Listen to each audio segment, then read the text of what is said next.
Hey everybody, welcome to Golden Skies. It's Tuesday night, just like the Golden Girls, without all the sex appeal. We are here today. We are excited to be back after a week hiatus. You know, it's summer, so we're doing every other week right now. We'll pick them up weekly soon. So we've got DS and Nice myself. How we doing, DS? Good, man. Good to be back up here for a nightly show here. Talk about some Golden Age comics. I had a lot of stuff going on. I've been a little out of the loop a little bit lately, but it should be a good talk tonight. I'm looking forward to it. Yeah. Mike, how we doing down there? Yeah, pretty good. I'm I kind of missed the show, so I'm happy to be back. And I'm not sure, we didn't prepare too much, but I feel like I'm thinking of something. I got some good ideas already. So we will be previewing a lot of the items in the upcoming Heritage auction right now, and Comic Connect does have a pulp auction that's going on right now. We are watching. I'm keeping an eye on it right now. Good stuff all around. You know, it's been hyped up pretty good. A lot of different books, a lot of Argosies, a lot of stuff I haven't seen. A lot of commons, a lot of uncommons, a lot of fun. Famous Fantastic Funnies, which you don't see individual ones usually up there for auction, so that's kind of cool. Usually you have to buy like a big bulk of them, but there's a few things out there, so keep an eye on that stuff. There are some old school weird tales. Look at that. That's a Buscema Silver Surfer. Oh, that's a Kirby Surfer. I think it's kind of like a dog. Is that off the cover of FF72? It looks like 72, right? I don't know. I was going to pull my 72 out. Take a look. Damn yeah, cool. It's got the red. I have my 72, but I don't have it graded. Except you maybe want to use it because it's not dishwasher soap. Does it look like? Is it the same? No. A little different. A little different. So it could be. It looks more Buscema-esque with the more hashing on it. You know. I think it's someone did a Kirby. Ron Lim. Let's call it a Ron Lim. The hand doesn't. It could be a Ron Lim. It could be a Ron Lim. Kirby. I think it's just some in-house cup guy. Nice. Still got the red Kirby dots on it. What grade is that book? 9.2. Oh, beautiful. Oof. Yeah, I think mine. It's one of those books. Like I'm a cover collector. Golden Age, obviously. So when I stray into the Silver Age, I still primarily look at the covers. Now I like some of the keys as investments, but man, I've been looking for like a nice copy of this for a long time. This is like my favorite Surfer cover. This and Silver Surfer 4. But I freaking love this book, man. And it's just hard to find a nice high grade copy. Yeah, I bet. This one is nicely centered, off white to white. There's like a couple creamed off whites out there, but I really wanted a better one. So yeah, I'm pretty happy with that. I've had it for a minute. Nice. How many? That's pretty cool. You must have a short box full of Silver Age by now. I mean, they're slabbed, but yeah, I do. I mean, I've got, those ASMs I picked up. I've got a couple Strange Tale 110s. I've got like a Thor 165, FF67. I've got this. Avengers 1. Yeah, I've got some Silver Age books. Yeah. They're not, I don't know. My favorite one really is that Strange Tales 110, a 7.0 white pager. I like Doctor Strange. I like that book, and it's such a nice copy. I really don't have a desire in the near future to sell that. The other ones I will sell depending on the price, even though I enjoy owning them, but I'll be fine passing them on at whatever time is appropriate. But that Strange Tales, and this one, honestly, this one I'm really not, feeling like I want to get rid of this anytime soon. So there's another good Surfer one that's like red, and there's like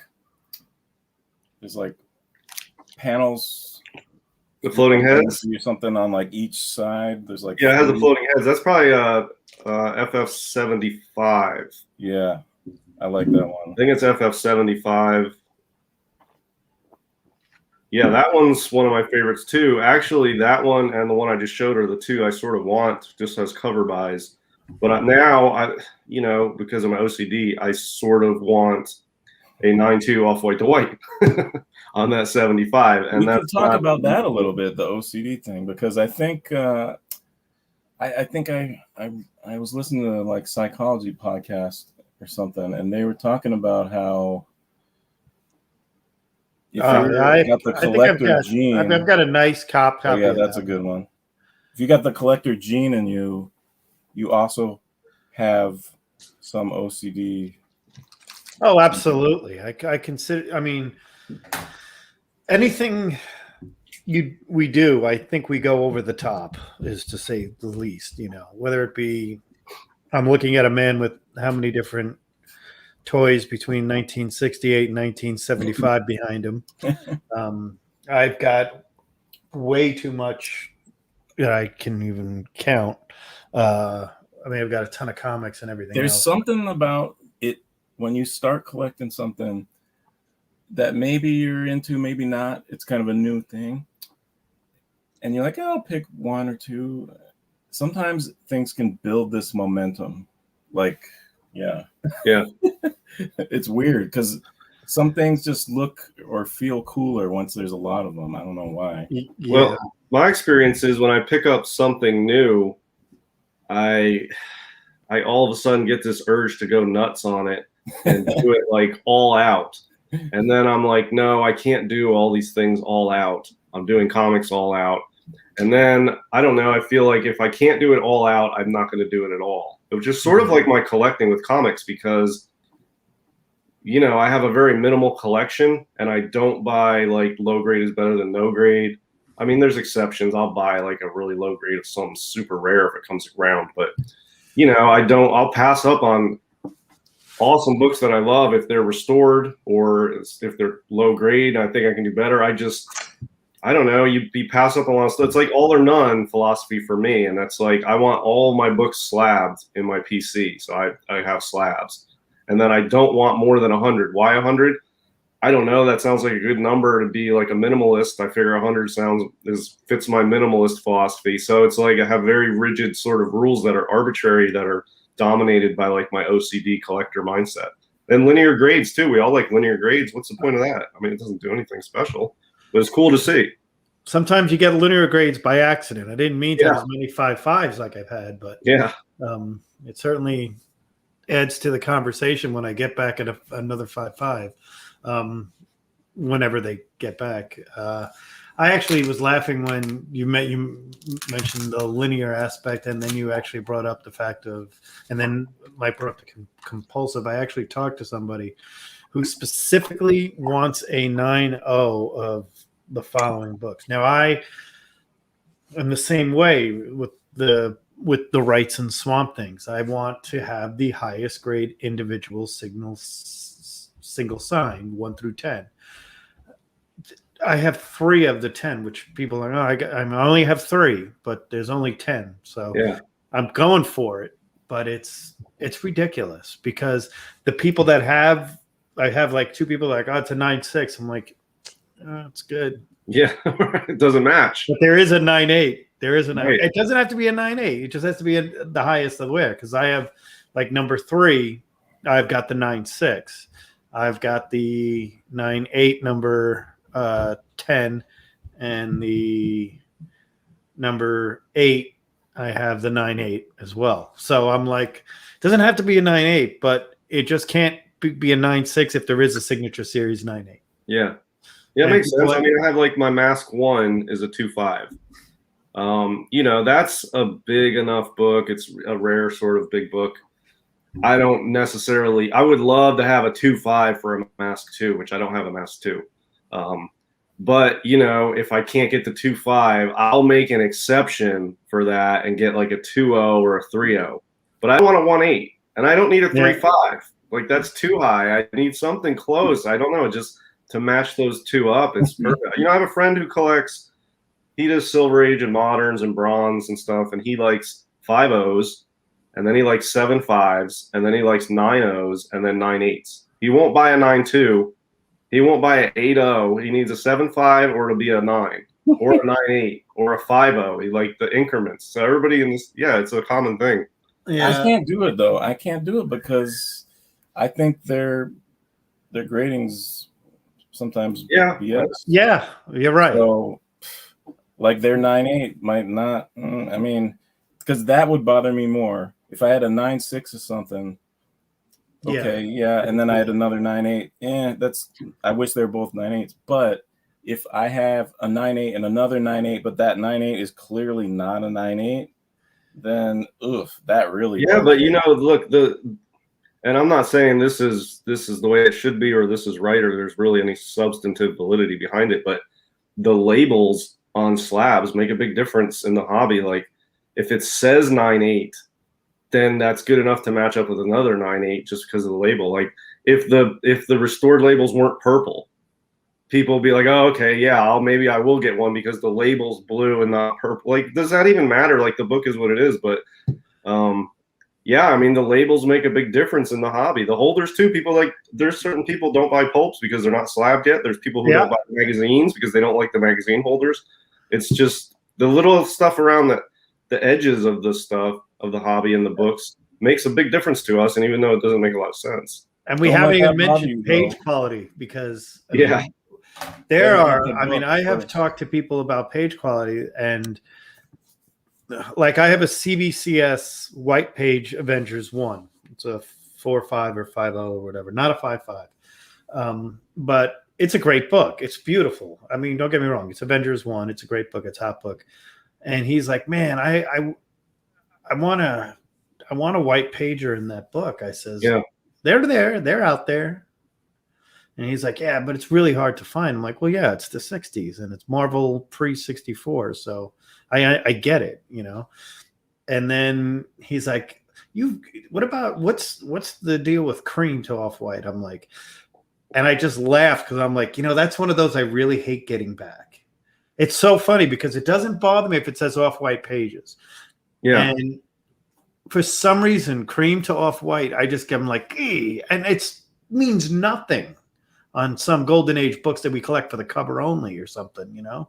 Yeah, But I like it's just one of those page things. quality is become more and more important to me the longer I'm in the hobby because I don't know, it's sort of like a marker of how fresh the book is. I like books really fresh. If I could have all white pages, I would love it. But for Silver Age, I like at least off-white or better. And then Golden Age, I don't want less than creamed off-white, but creamed off-white for a Golden Age book, I'm all right with it. But Yeah. I feel like if I get off-white to white on the Golden Age, that's like a bonus because I'm going to buy the book anyway, whether it's creamed off-white or off-white to white. But if it's off-white to white on a particular copy I get, that's just like a gravy on top. But it's sort of like if you hold a white page Silver Age book, I just really like that the pages are super fresh because if you flip through enough raw books from the Silver Age or Bronze Age, mostly Silver Age though, or Golden Age too, and you get one that's really white pages, it really is nice. It's noticeably fresh and beautiful, and I really, really like page quality these days. I'm not really a snob on it. I mean, for Silver Age, I'll go with just straight up off white. That's fine. And Golden Age creamed off white. But I'll tell you, I'm not under light tan anymore. Slightly brittle or brittle, I'm out. I won't touch it. I won't touch brittle. And if it's bronze or better, I want white pages because I feel like it's easily attainable. The book you're getting, you should get white pages. I mean, for me, I just feel like it's recent enough and there's enough of them that should be super fresh white pages. My Golden Age biggest thing is if it's a fiction house book, it has to have great colors on the cover. Yeah. That is rule one with me when it comes down to every fiction house book. When I go to a con or I go to find a bad batch books and I see whether it doesn't have to be just jungle or jumbo. I mean, if it's Fight, Planet, whatever. Every time, and this is what people have noticed when they watch the show, they talk about it. He goes, man, you talk about page quality, like color quality and color variation. I said, well, that's what attracts me to it. Now, I'm such a stickler for it where I see bleached out Silver Age books don't bother me as much. Really? And I'm dead serious. It's weird. That doesn't bother me if it's slightly bleached on like a Silver Age book as opposed to a fiction house book, because to me, it just looks terrible on a fiction house book. It's one of those weird things I have. The other one is timely books, and don't get this the wrong way, timely books that have a crease in the main part of the Schomburg stuff, because you never know, because it drives me nuts because I'm like, is that part of it or not? Yeah. And from a distance, especially in slab books of Schomburg's, in particular the Captain Americas, when I was looking at one in the 40s and I was looking at it and I'm like, is it in there? I can't tell if that's supposed to be a street or is it color breaking goes, it's Yeah. a great color I breaking. feel like a color breaking crease, it's okay if it doesn't detract in a Right. Golden Age book, but anything after silver and up, I just don't. Yeah. I mean, I guess, I actually have some, like at my AF-15 probably has a bunch, but the less you can get, the better. My TOS 39 has got creases all over it. The Yeah, stuff I'm has not that too curb appeal. Yeah, I'm not too fickle about issues around the edges. Like, all right, so if I was going to buy like a Silver Age, early Silver Age key with marble chipping, the only thing that would give me pause about the chipping or the amount of it would be knowing that when I go to resell it, there's so many people that hate the chipping. But for me personally, I don't mind little issues around the edges. It's sort of like honest wear. It doesn't really detract from the image. It makes the book lower grade and it looks used, but it looks vintage. I'm okay with that. I'm not a huge fan of creases going through the art or stains on the art, but or fading. But if the stuff around the edges, the marble chipping, spine breaks, I'm not like I don't have a huge problem with those on older. Spine ticks don't bother me at all. Yeah, I don't like spine ticks or like edge wear, corner wear, or chipping. The only thing is if I'm buying it as an investment, I'm aware that might affect the value when I go to resell it, because I know there's a lot of people that hate that marble chipping. But if you're buying like an ASM 1 in a 4.0 off-white to white and it's a beautiful copy and it has a little bit of chipping, to me, I mean, so what? I mean, that's a great copy of that book. I wouldn't turn it down because of the chipping. But I know that if I bought that and went to resell it, some people would be like, oh, send me pictures. And they're like, oh, sorry, I'm looking for a copy with no chipping. That will happen for sure. And it's not personally a big deal to me, but I know there's a lot of people out there who hate the chipping. There are people that don't like date stamps and don't like grease pencil or grease marker, Yeah. I have a well-placed date stamp sometimes adds character, and I like it a lot, especially if it's like a World War II era book and it's like that. Or if it's just done in the right way. There's one book I had that was right on Sheena's thigh. It looked like a garter on her. It was perfect, added to it. But sometimes you get that Bethlehem, they get the whole address and everything else stamp on it. And that I've got a few books like that. I mean, I have a really, really cool pulp that I've had for years that it's got that on there. And I just haven't been able to find that pulp. It's a very scarce one and it doesn't really have anything. So yeah, would I ever want to find one without it? Yeah, but good luck. That's I don't mind the stamp. If it's part of it, it's almost like part of the what do you call it when you have to like trace back the ownership of something? What's provenance? The provenance. Yeah, it's sort of like the provenance to me when you have date stamps or store stamps or library stamps. I don't mind that stuff at all. The grease pencil is that doesn't bother me. It's still sort of distributor thing. I don't mind that stuff that much. Yeah. The writing is worse than the stamps. It's just the grease. Well, the grease or pencil or pen, it's like chicken scratch. Yeah. Sometimes if they're signed by writing. Like if they're signed by like Barbara so-and-so or Dart, and they're not related to the book, it's just the original owner, that sometimes doesn't add character, but it's sometimes a good story. There's a local collection here that everybody talks about. Got some creases here. That's not bad though. I mean, that's not even on the art really. Yeah, that's not too bad. Yeah, I mean, that's a big book. That's acceptable. I mean, the colors are really good on that. You got the dark green. You got bright reds on there. That looks a really nice copy, man. Yeah, I wouldn't. It's got some writing. Yeah, but you know what? I'd rather have a bright white cover with good colors and that writing. Yeah, that's really good colors. Usually the fading on it's usually on the left side, pretty rough. Like we talked about with the page quality, that's probably my biggest thing about why I like the Western pen, by the way, because I know I'm going to get that. Yeah, that's my biggest thing. Why that's my favorite. Right there. Stain. Then we get into the water stain. I don't like that stain. I'll tell you, that book is so hard to find with a clean cover. There's usually writing or dirt or staining or something. That's one of the tougher Silver Age keys, I think, to find with a clean cover. I know, I've looked. I still haven't bought one, but I've looked. for the last 2 years, and a lot of those don't have clean covers. That's a tough one. I admit mine is not a very clean cover book at all. But yeah, for that one, I just want one that would be like a nice clean cover. I wouldn't worry about some chipping. That one's fine too. Yeah. Yeah, my Yeah, that's not bad. that doesn't bother me that I bad. can live with that. Again, if it's like there are certain covers like the Marvel stuff with creases doesn't bother me as much as, you know, I'm just going to say A House of Secrets 92. If you buy that book, you better have a good clean cover. I mean, you want a good clean cover. The Hulk is one where you'd want to have the least amount of creases on the Hulk. Look at that shipping. You can't even see the creases on my TOS 39.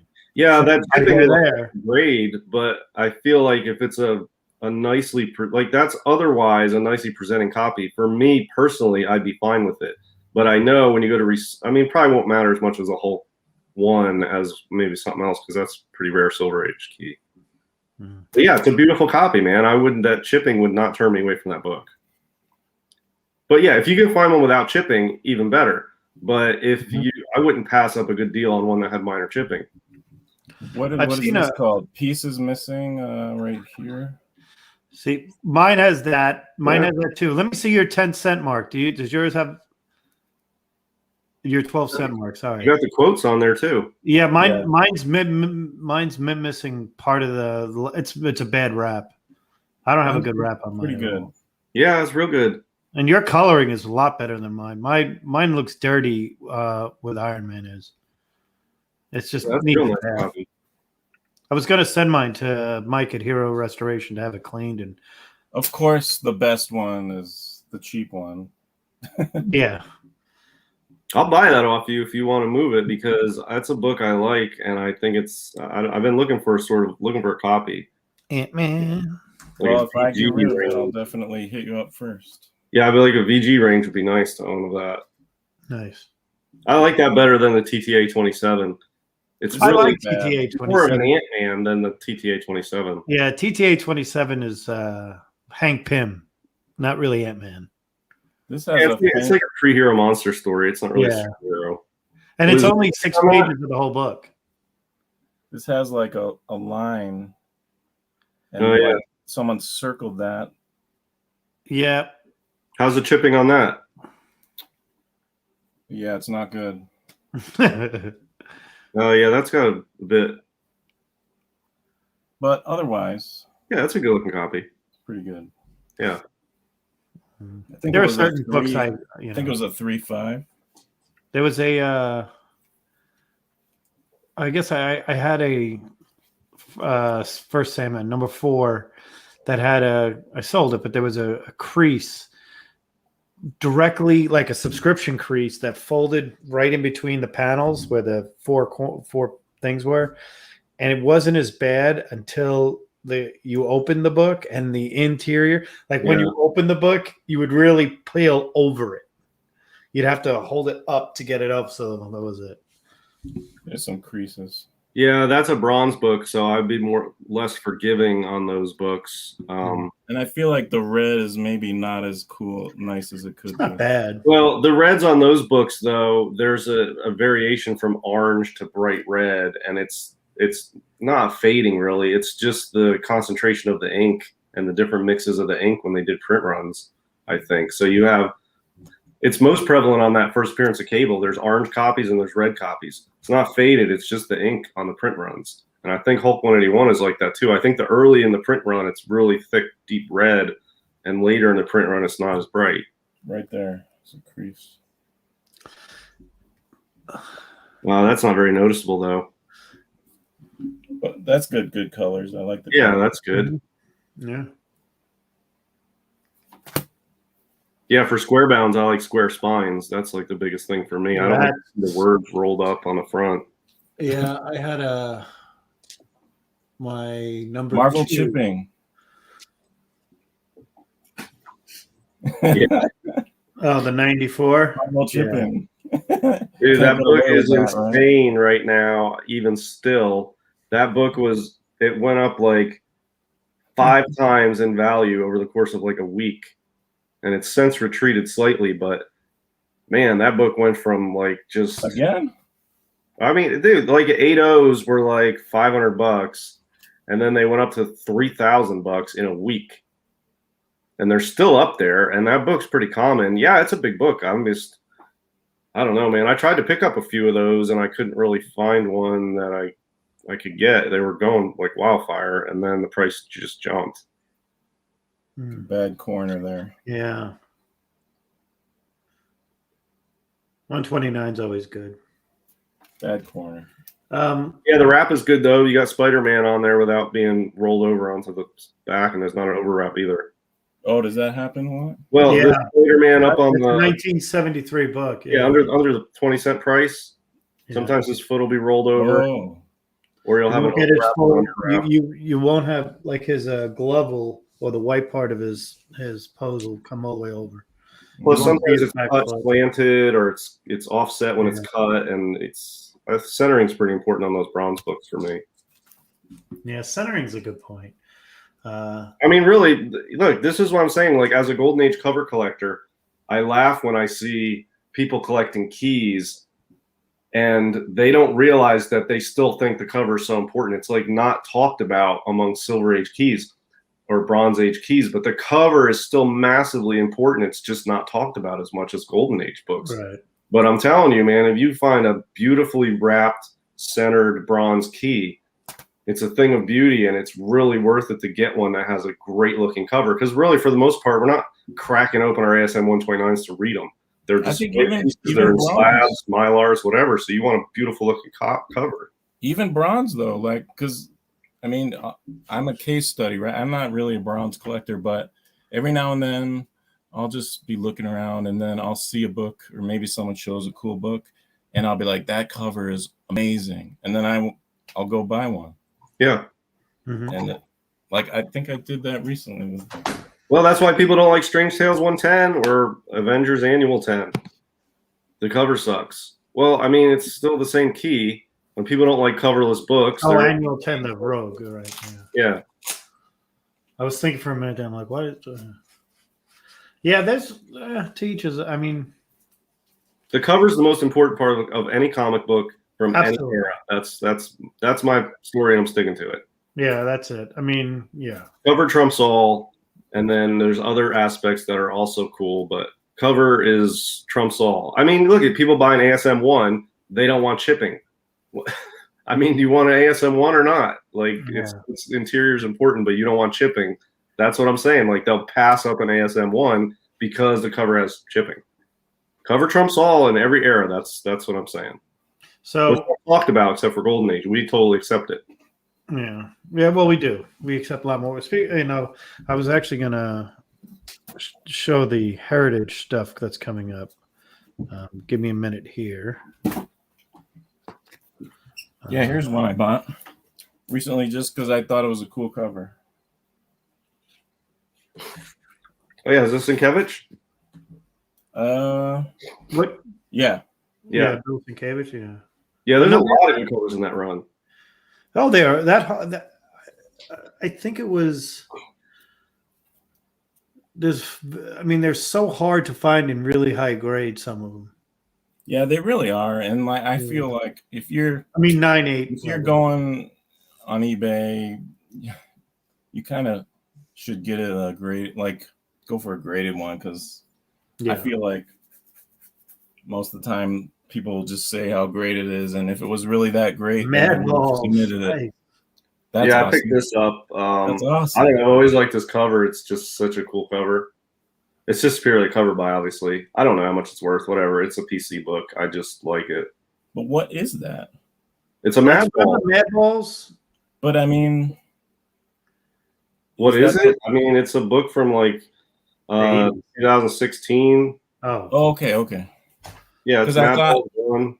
I was used to the Marvel one, but then I didn't see any, writing on it. Yeah, I bought this, or the first time I saw this was a few years ago, and it was a Instagram guy that I think was the guy that got me onto Instagram. I think is the one who had this, and it was so I had just gotten onto Instagram, and so he was the only one I knew because he's like, you should get on Instagram.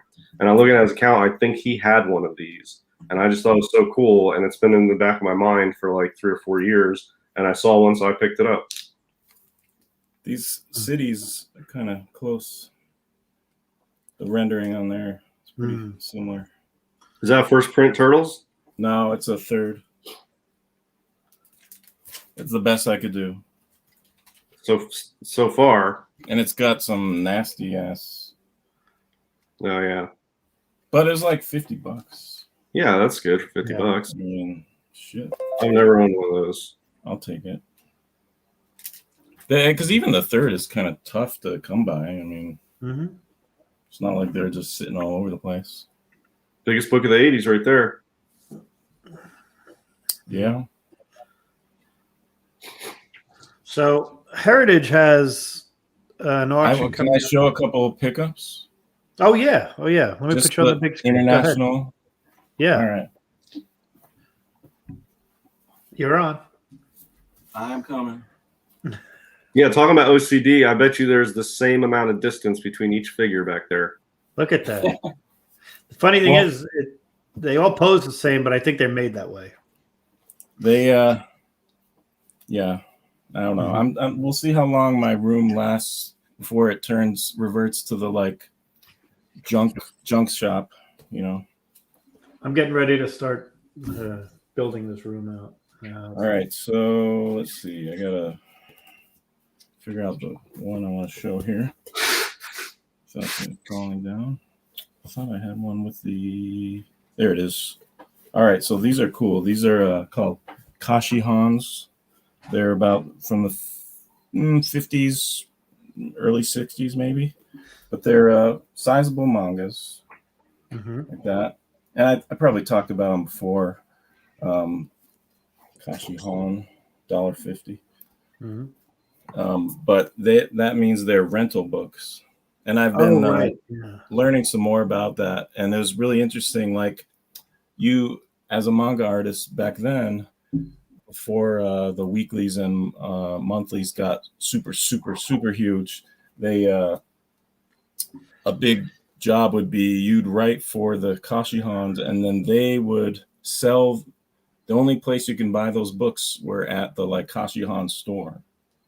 So it's kind of like, and you'd rent them there. So this still has the original, it kind of looks like a library. Yep, the sign out sheet. But it was like 10 yen for like a day or two or something. Yeah, that's really cool. Oh, it's pretty cool. The art in this one isn't the best, but I did get one that has some nice art. And this is a pretty cool cover, some ninja stuff. And this artist is awesome. He did stuff in America. You would probably he did a Kamui, I think. It was one of the early like translated manga. But this is another Kashihan. This one has like a dust cover, which is pretty cool. But I was going to say that's different. Yeah, he's got. He is a master. That's really, really nice artwork. That's good linear right there. Yeah. He draws nature and like swift movement stuff, like perfect. And they cranks them out. Let's see if there's another. Let's see, find a good one. Oh yeah, that's pretty good. Yeah, that's pretty good art. Yeah, he's like the best like samurai guy. And a lot of this stuff is what Larry Hama and Frank Miller. Yeah. They were somehow, well, I'm sure, in big city, New York, you could find this stuff more easily in Chinatown when it was coming out or whatever, Right.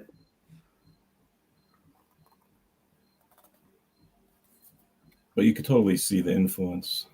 It does look a lot like Frank Miller style. Yeah. And especially like the Wolverine limited series. It's almost exactly like that. I was going to totally going to think of the 4-part series has that little Yeah, that long slashing panel Yeah. art. yeah. And This one's pretty cool. Different artists. So I'm approaching these now because I can, like through auctions and stuff. It's kind of a pain, and you need like ultra patience because it takes kind of forever for stuff to get here, if it even does. And but if you comb the auctions, you can get these super cheap. And I'm kind of approaching it like when I was in high school. I would go down to the comic shop. There's a really awesome big one in Massachusetts, Worcester, Mass, called That's Entertainment. I think it's still there, but they had tons of books, and they'd have, I was super into the Silver Age all of a sudden, and I would go in there, and they would have like multiple copies. They'd have like Fantastic Four. I'd get like any FF between 1 and like 75 or something, if it was, as long as the cover was decent looking and it was like under $5, I'd buy them. And that I amassed tons of these, and it was awesome. And now you can't do that. But I feel like I can get some of these like 50s Japanese stuff. They'll slip through the auction, and you can get them real cheap like that, like $10 or something, which is awesome to me, because I feel, and to me, I just like them the similar. How I like the old Marvel stuff.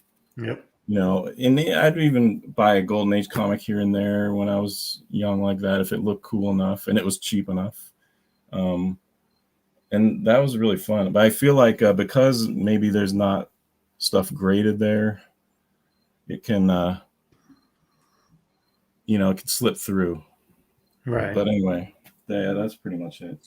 Cool. Yeah, that's cool stuff. When I got into PCH, when I first got into Golden Age, I was doing PCH almost exclusively. And I started out just picking up everything in sight that was cheap. And that was a great way to learn the genre and like learn about the books, figure out who I was as a PCH collector, what I really liked, the difference between the publishers and the paper qualities, and just picking up left and right everything dirt cheap. And then, yeah, you can't do that anymore with those either. But if you can find cheap stuff in a genre you're just getting into, you got to pay for every education in your life. And that's a really good educational way to learn a genre, is just get immersed in it as much as possible for as little expense as possible. And then you really learn like what you want to go after, because especially if you're then you start looking for certain things, and you find out some are super hard to find and some are all over the place. You learn a lot about the rarity, the condition issues, the publishers, and then, it's like Golden Age books especially, you got to really hold them in hand to get the full effect. True. You can't do that through photos. Now, even when we buy Golden Age now, if it's a book we've never owned and we see it on Heritage, we know sort of what it's going to be like when you get it. But still, when you get that Golden Age book for the first time, even knowing what Golden Age is like, it still has a wow effect that you can't get from photos, that I don't get from Silver Age or Bronze Age books. Like, those come and they are what I thought they were going to be. Yeah. The Golden Age it's like, even when you're well versed in Golden Age, when you get a book for the first time, it really has a different effect in hand. Yeah. I was curious that, you say pay for that education. I wanted to ask you, JD, because what I'm finding is I learned a lot through doing kind of what you're saying, just kind of splurging, going all out on certain aspects and taking your chances, whatever. And, you win some, you lose some, whatever. But I'm learning, I feel like now I can tell really quickly if I just bought something and I'm like, that was dumb. Yeah. Like, I feel like I can almost do it before it even arrives at the house. I'm just like, there was. Yeah. Well, I'm curious if that has changed for you, JD, over time, or it did. Well, when you brought up something good. So one of the things I did in the 90s was buying titles that nobody cared about. So I had to stay away from X-Men and Spider-Man and the big, to-dos there. But Iron Fist was really easy to find, so I was easy to get all the Iron Fists. I was easy to have for me a lot of the Masters of the Kung Fu and a lot of the what I call the Bronze Age new heroes or Heroes 2. Marvel 2.0 when they brought in Nova and stuff like that. So I got into those. And I was reading those more, and I would tell people, I say, "Oh, it's not as good as Thor, but it's up there." Now? The funny thing is like there were times I would be like, "Oh, I don't have this one," and it would be just a random one, and I'd go out and find it. As I got older, it got to be compulsory, where I was looking for like the newest thing, and yeah, I went a little Venom crazy, and I didn't really like it as much as I thought. I kept thinking it was going to get better, my own personal opinion, and it never really did. I mean, the best Venom stories had to do with Spider-Man, and then when he was on his own, as good as I thought Maximum Carnage was, it really wasn't. As I went back, like Secret Wars was my favorite thing in 1984 up till so there. it's like a completionist. Read it now, and you're like, it's dribble. It's terrible. It's like a completionist attitude that you've kind of grown out of a little bit, right? Yeah. Well, no, I wouldn't say I'm out of it yet. I mean, I literally have a Thor book down there. Because now it's funny because I'm like, I have 5 copies of the same Thor book right there. And I'm not getting rid of them. I'm just like, I think I see a better copy of it. It's one of my favorite ones. And whether it be collecting your birthday books or collecting something like that, you need to have that thing. Do I regret spending some of the thing? Yeah. I overpaid for a few things. Nowadays, I mean, I can't look back and do hindsight. I did have buyer's anxiety with a lot of the books I bought. One of the things that happened just about, 3 or 4 years ago was the first time pre-ordering Virgin variant covers of Delato had to be done. And now I'm like, I still get the emails and everything else. No offense. I'm just done with that. I love them, but I still find myself doing it when it's like, oh, I got to get that. Today when I was just sent, somebody said, "Are you going to get this one?" I'm like, man, I haven't. Yeah, probably, and I haven't even read the series yet. I had to, if I didn't read it, I didn't buy it. That changed completely. And then, so yeah, there's been moments like what that. What helps you guys not make those mistakes? I would recommend just collect what you love. Make sure you really like it. I don't feel like I still make that mistake. Like I buy something and before it even shows up, I'm like, why did I buy that? But it doesn't discourage me from doing it again. And I think why I keep doing it, it doesn't really bother me. I mean, you try to fine tune your buying and get your discipline and have your strategy and your plan and stick to it and your goals and all that, but you never can. But really, it's not that big of a deal because you can just sell stuff when you buy. Like everything I buy, I really want it. And then sometimes, like you said, before it shows up, I'm like, I really don't even want it now. I only wanted it 2 days ago. I wanted it and I already don't anymore. So yeah, or a good deal.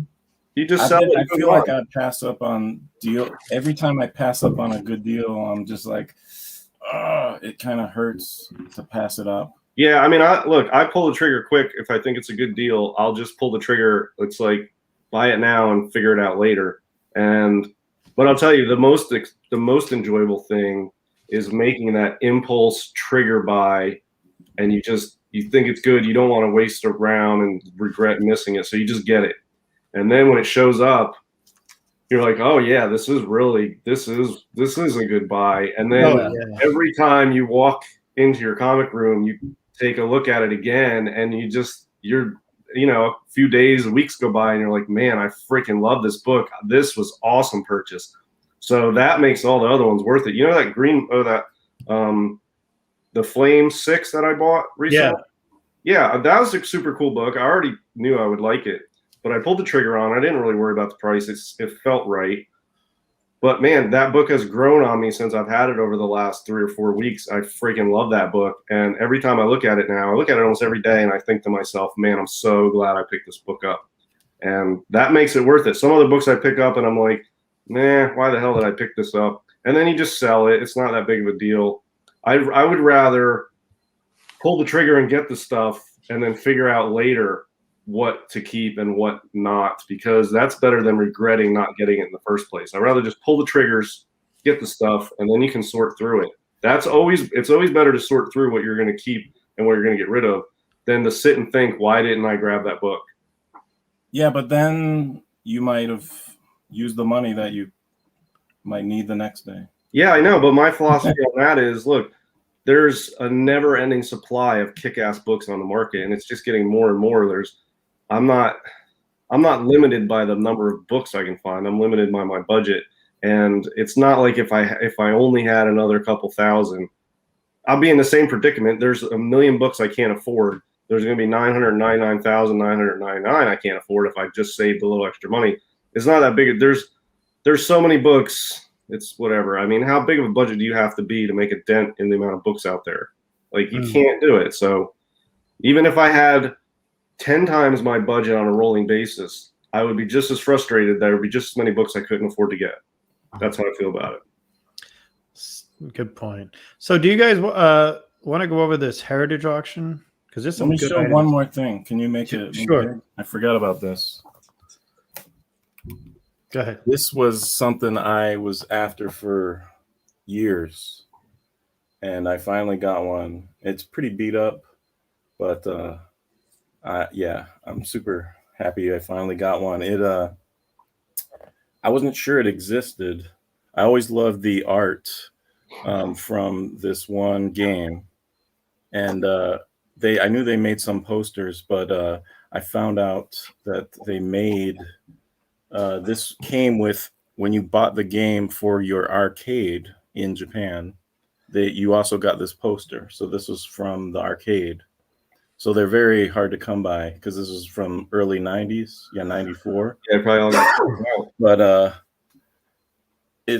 I'm just super happy about this. Oh, wow. Yeah. Yeah, and it's huge. Like, I have this other Marvel one is that's from a magazine. Okay. And you can see it's like folded.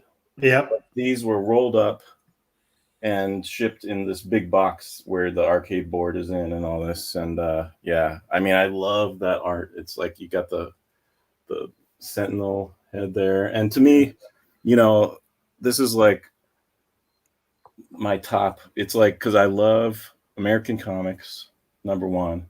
And then I love the like colors and the like awesome style and stuff of the graphic style of a lot of the Japanese. And when Capcom started doing this, it was like a perfect fusion to me of like, both. So I was super. I got to introduce you to a friend of mine who's a Capcom collector. Oh yeah, I'm sure he'd love to have that. Yeah, he lived in Japan as well for a while. Oh yeah. Where did you find that at? In a Japanese like Yahoo auctions. Oh, okay. Yeah. Yeah, that's super cool. I like that. It's like movie poster size. Yeah. Yeah, it's huge. That's nice. I have another one that I'll just have to show next time, because the sucky thing about Japanese posters, though, is they're these retarded sizes that don't make frames for you. I've got to get a poster frame. I was going to ask you where you got your frames for those, because I've got this. This poster is folded 6 times, so it's 6 times this, and this is a poster from 1951, a movie. Yeah, it might be. I don't want to open it because Japan I don't have adopted.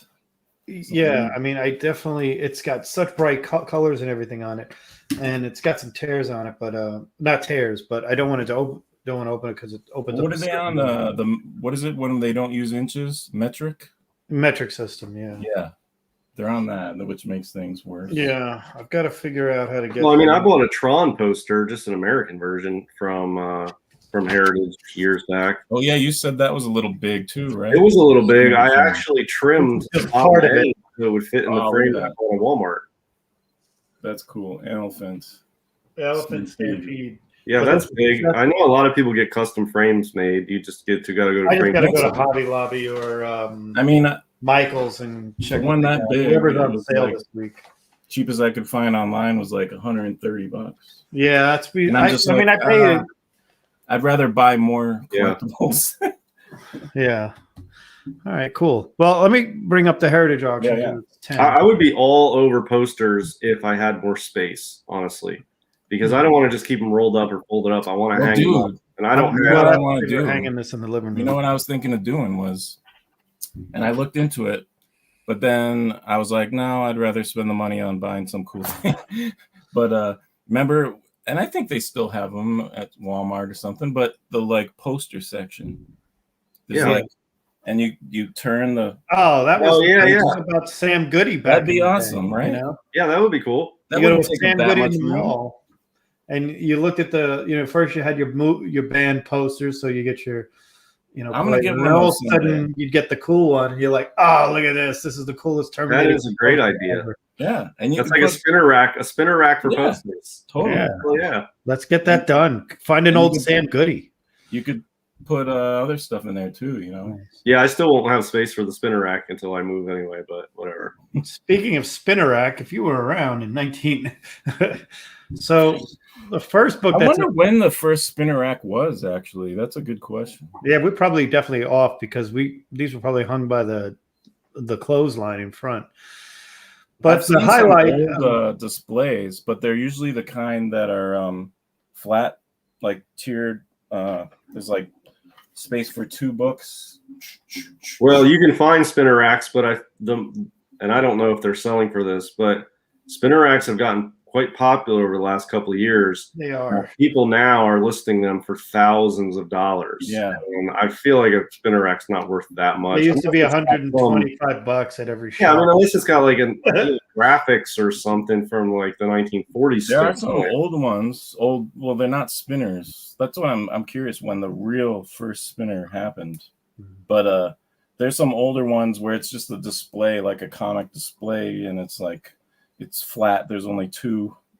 Yeah, people always want too much for those. The best place to find those is antique stores and thrift Those stores, antique stores. Expensive though. Still, I mean, I would pay at least $100 for one of those.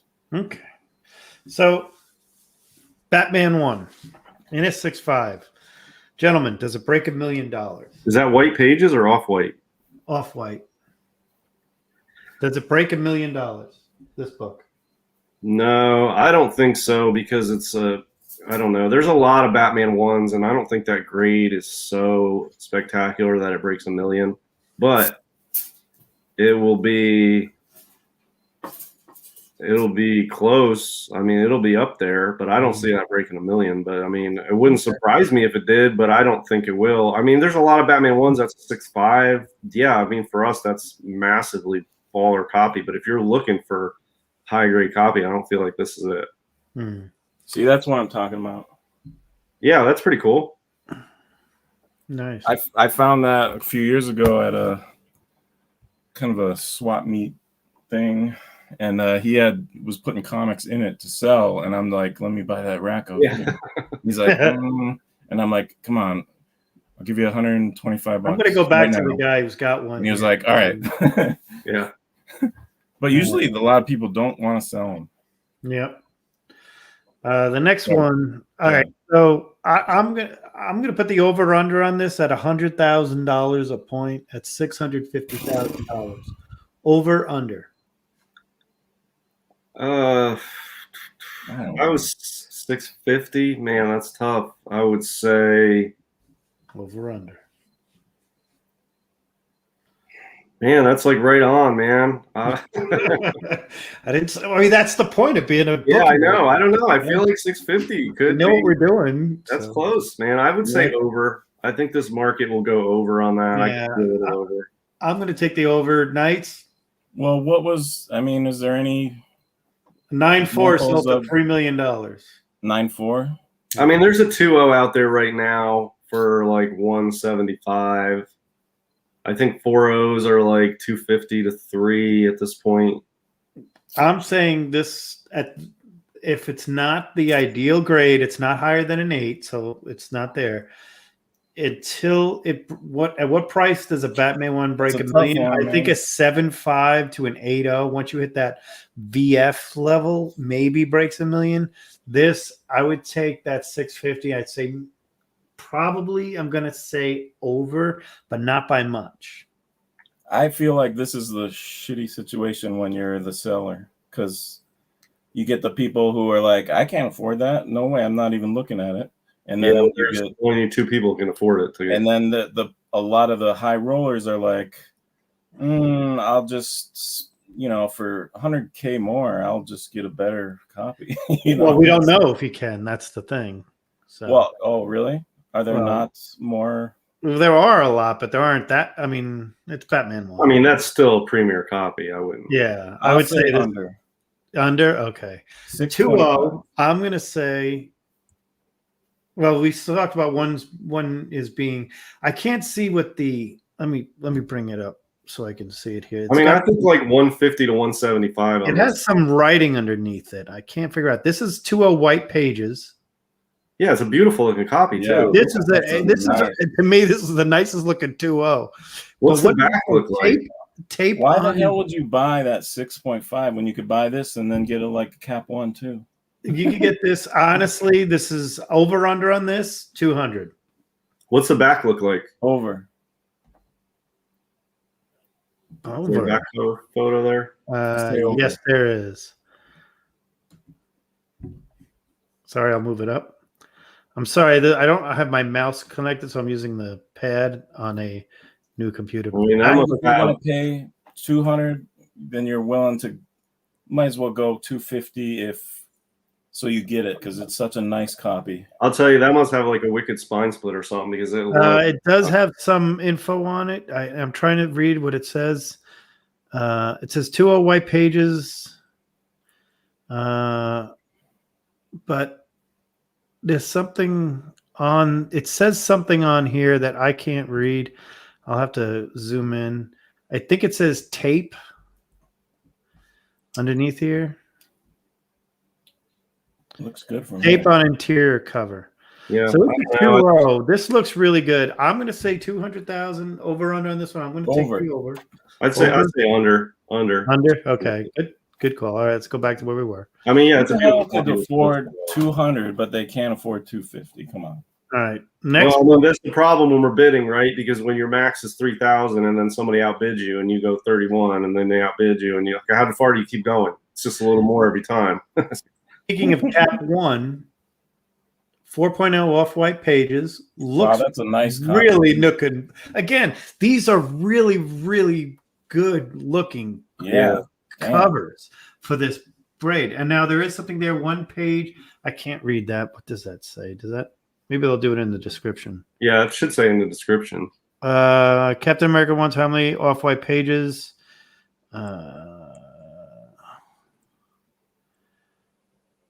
It doesn't really say. Yeah, they probably haven't added it. It usually always would say. Yeah, before they put it out there. I probably could just click it. Maybe it's just not updated yet. Yeah, but when you click it, it has that weird zoom factor. Yeah, which I really hate. It works good on the phone. But you Yeah, gotta hang on. drag to pull it down. Ready? Woo! I got to go all the way up to the top. Registration's off.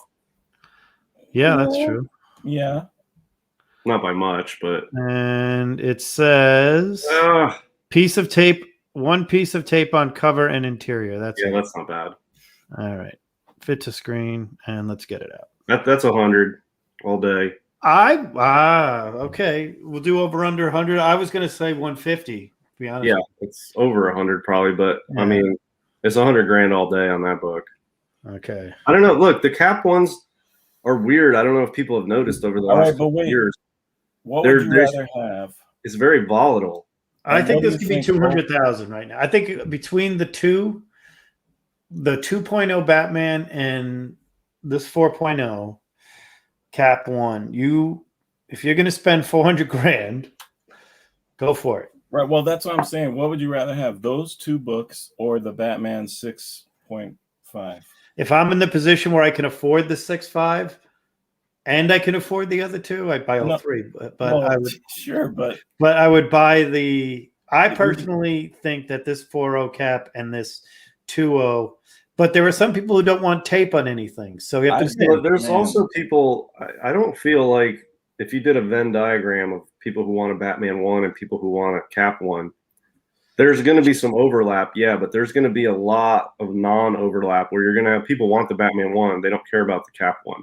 And there's this a lot of people want is, the by Cap the 1. way, this is a Generation 2 slab. True. This is an older slab, by the way. So Well, does what do you this think will be more, this Batman 6.5 or those two books combined? the Batman? Uh, The Batman's an old. I mean, if you're a comic collector and you see this, the older slab. This is not Generation 1 slab. This is Generation 2 because the page quality is put where it is. Look at the number. It's the older slab. I mean, I don't know. I think, dude, a lot of these big keys, the dealers like know exactly who had this and when and freaking what. right. This book what has if you probably been wait around. for when they take it out and blah blah blah. Like, so if it goes for whatever price, then that means you have to. They know that. But we'll Whoever did yeah. knew. Okay. I think. I don't know. The next book up, I'll show it, but it's I get annoyed by that if you can't. It's tell. obviously restored, but just because it's really cool to look at a 9.6 first appearance of the Spectre. Wow. It's heavily restored, and just to give you an idea, I'll read it. Professional restorations. I hate include that cover. To be extensive color touch, pieces added to cover, pieces added to interior reinforced, spine split seal, tear seals, cover press clean. We cannot talk enough about what a fantastic job of restoration. And Yeah. yes, those people who restore this book, they are artists in their own right. And this book looks amazing. Congratulations on this one. This book, and I'm not really good at grading the over-unders on this one, but I still say this book breaks the $150,000 mark. I doubt it. I'll tell you what I've been noticing, though. I mean, I could be wrong, but these heavily restored books have been getting crapped on in the market. I'll tell you, like, I'm not talking like small amount color touch or some little shit thing, but these Franken books like this, Yep. they are getting creamed in the market. They're not even hitting half of blue labels on these ones like this. Like there's a Hulk 1 in a 9.8 extensive, and it's the highest graded copy, but it's heavily restored. But this is a first Spectre rare Move book. that thing away at this point. Like at this point, he would practically have to take a huge loss, I would imagine, to move that. Like it's just not moving. I've seen it a few times. I can't remember who owns it now, but Mask 1, a heavily restored Mask 1, took a dump on an auction not long ago, and it was like, I know who was selling it. It was a super disappointing sale. That thing went for dirt cheap compared to a blue label. It wasn't even half. So I don't know, man. Those big keys. It's dangerous to list a heavily restored book right now. It's because if you're gonna buy a massive key like that, you're just not gonna want to spend all that big money. Yeah, I know. I feel like if a little resto, I think it gets by. But with these heavily restored ones in high grade, I just feel like they're just. I think a celebrity or someone, those are the people buying those. Okay, good point. You know, because like most people, they're like, I could deal with a little restoration because I'm already okay with having a low grade copy. Yeah.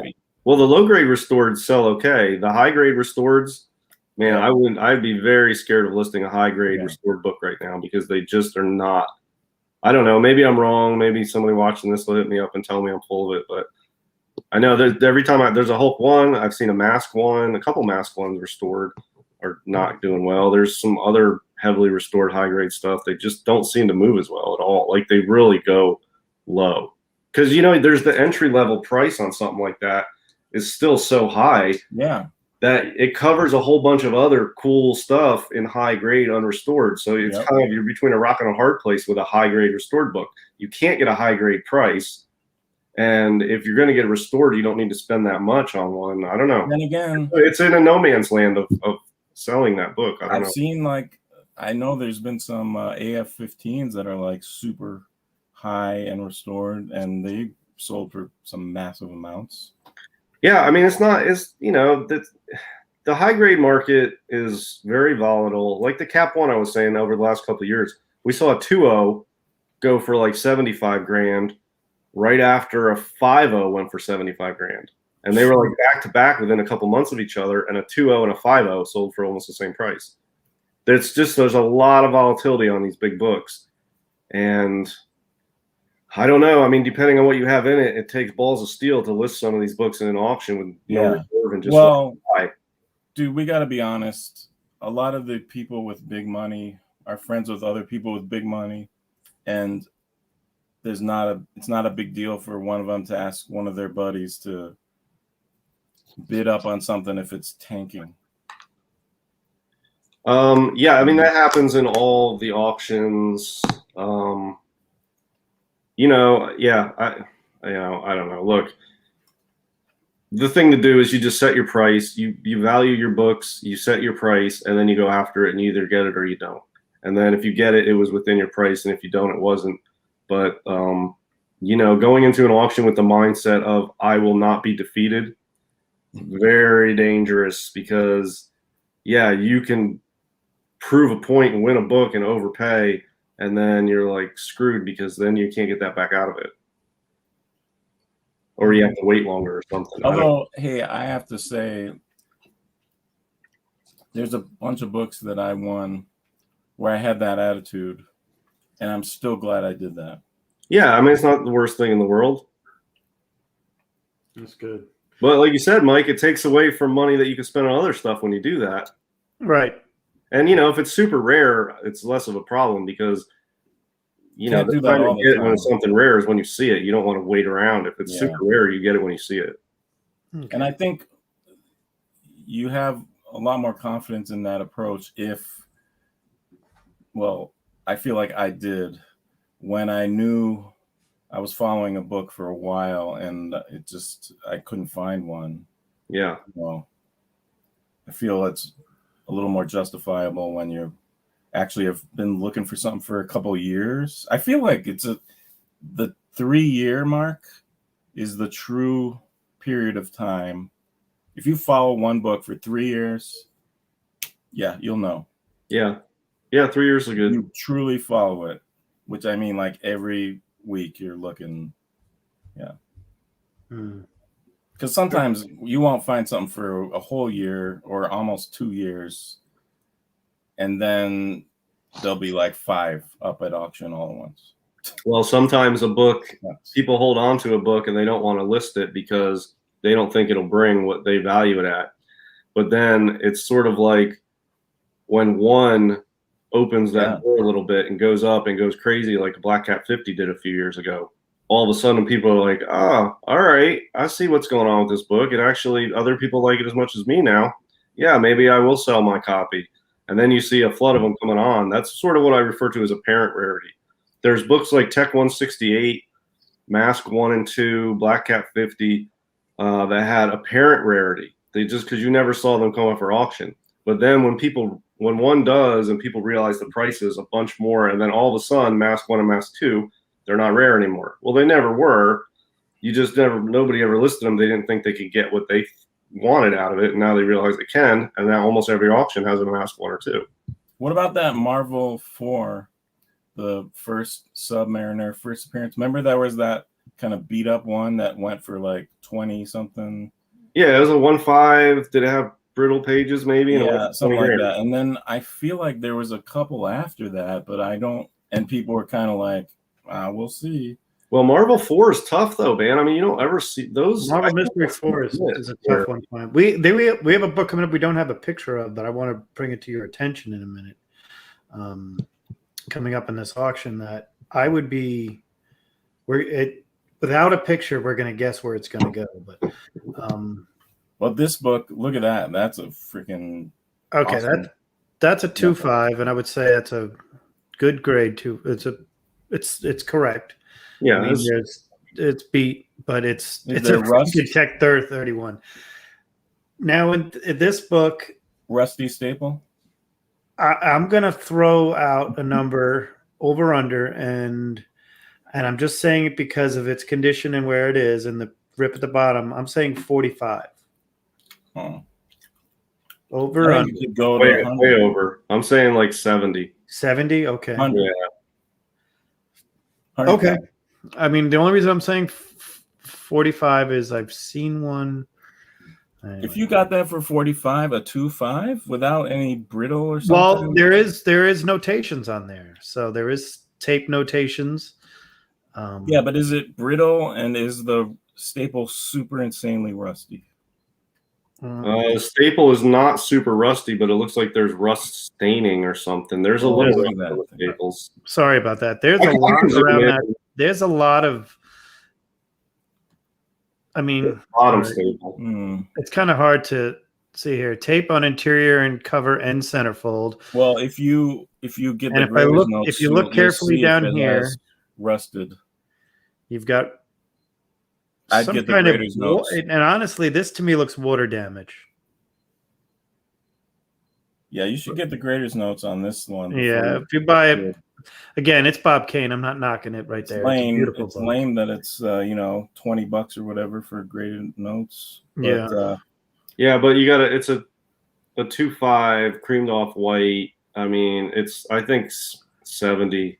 70. Okay. Didn't we just see like a 1.8 or a 2.0 or A a two- 1.0 go for like 40? Two. I thought it was a 1.8, but it was a good presenting one. I'm gonna say 100K. Okay. Good. All right. Let me go to the next one. Sorry. That's a beauty. Now the next one, Yeah, I don't have a picture of the next one. I want to Let me read tell it you to this. you. This year in April, okay, at Tech 31 8.5 Resto at 8.5 had. Let me see what it has. Color touch, pieces added, tear seal, spine split sealed, cleaned, reinforced. So one of the ones I'm talking about, 8.5, it sold for 45,000. Now that's like 1.0 price. You know what I mean? That's not even close. That's what I'm saying, man. These heavily restored high grades are getting crapped on. That was in April, man. 45 grand for an 8.5, and it looks phenomenal, of course. But that's what I'm saying, man. So here is. So what a color copy. Right. That's a good point. Yeah. So here is a Submariner 1, and I'm just reading it to you. The big thing here for me is that San Francisco pedigree, which I consider just as good as the Mile High in most cases. It's a subby 1. It's an 8.5 off white to white. I don't know when it was graded or whatnot, but it's a San Francisco pedigree. When the picture comes here right now, I'm throwing it out there that this one will hit 100,000. If it doesn't have any restoration on it, and it is a Submariner 1, and I would consider this to be, it's a great Schoenberg cover, and it's a San Francisco pedigree. I'm saying 100,000. Yeah, I think 100's fair for that. Yeah, I think it's deserved. Okay. I mean, there's only 3 and higher. No, there's no, six. Six higher. 6 higher. Six higher, 3 in grade. That's not There's much. 71 on the census.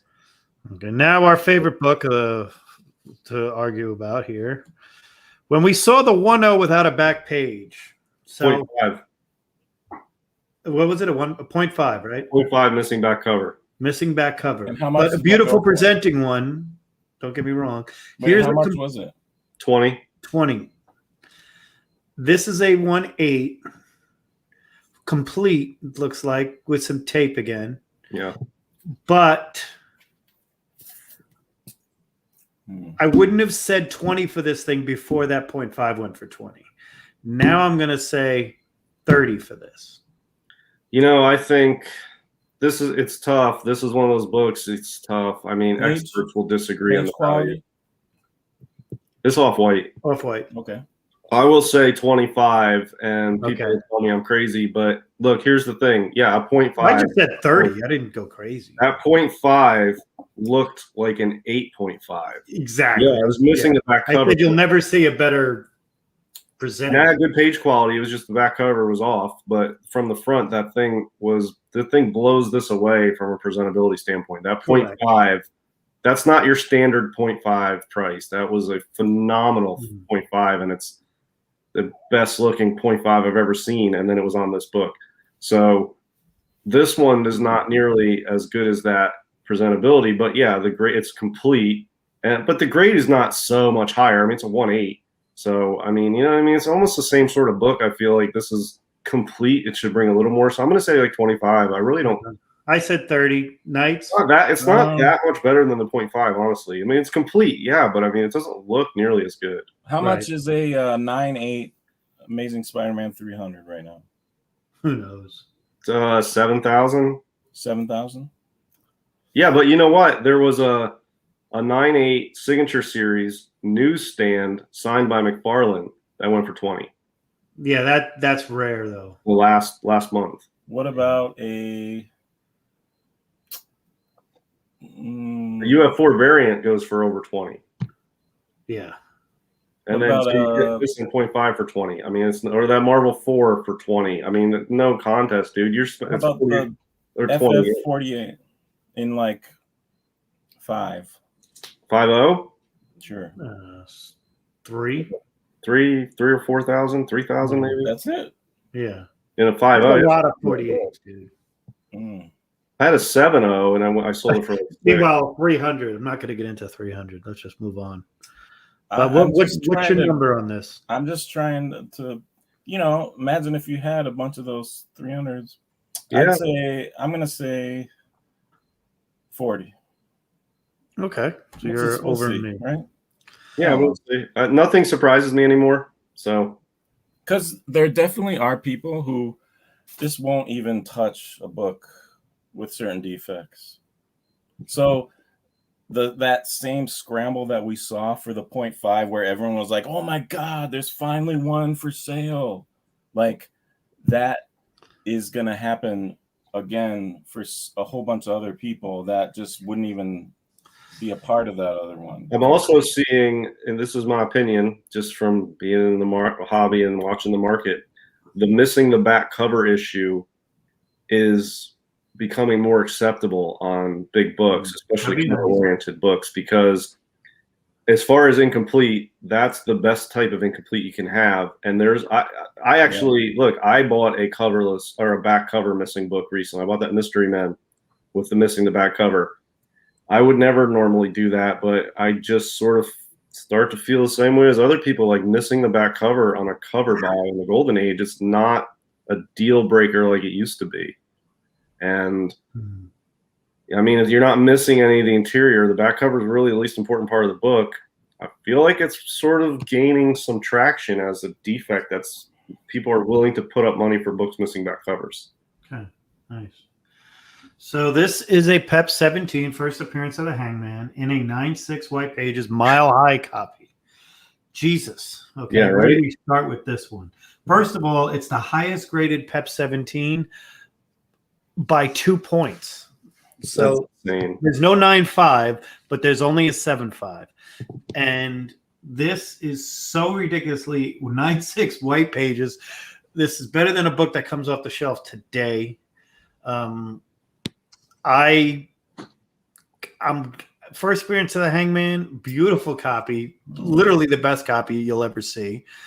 I don't know if enough people like PEP or understand the rarity of this MLJ and the grade of it, but I'm gonna say 35.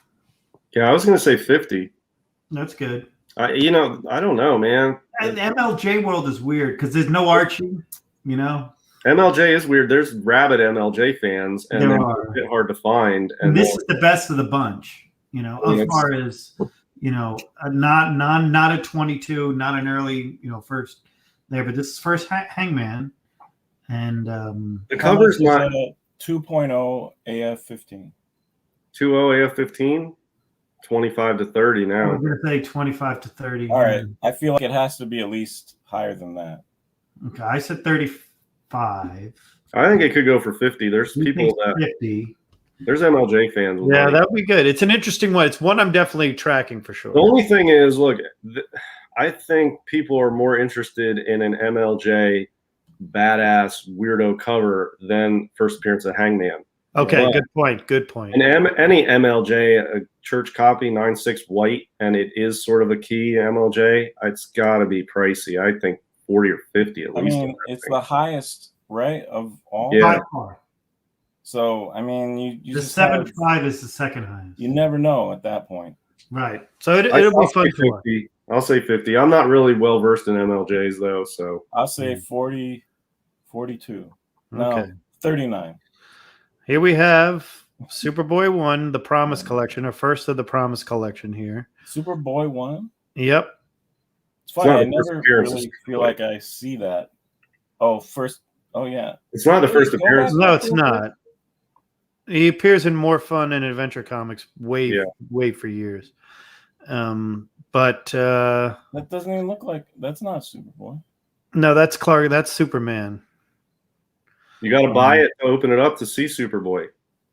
Yeah, you see, he's giving you the preview. It's weird. I never even feel like I saw this book ever in my life. Well, again, it's not be 49. It's late gold, but it's a Promise Collection 9.4. I'm not. I don't know. Is it 25? the highest ever? No, That book's probably not that rare. They probably none higher. Sorry, You're none not higher. going to get Jerry Seinfeld or whatever. He already has one, so I don't know. I think might not be much. it could be 20, but I really don't think this book is Okay, that was our. That was, impressive on the grand scheme of things. It's not a first appearance, and it's not like a good title, but it's a number one, and it's a cool pedigree and a high grade. I wanted to show this faucet just because it is really cool. Yeah, that's a big one there. It's the first appearance of Black Adam, by the way. So let's get into that right now. That is a spec book. This is our first major spec book. It's the origin of everybody. I mean, this is really cool. Really nice book.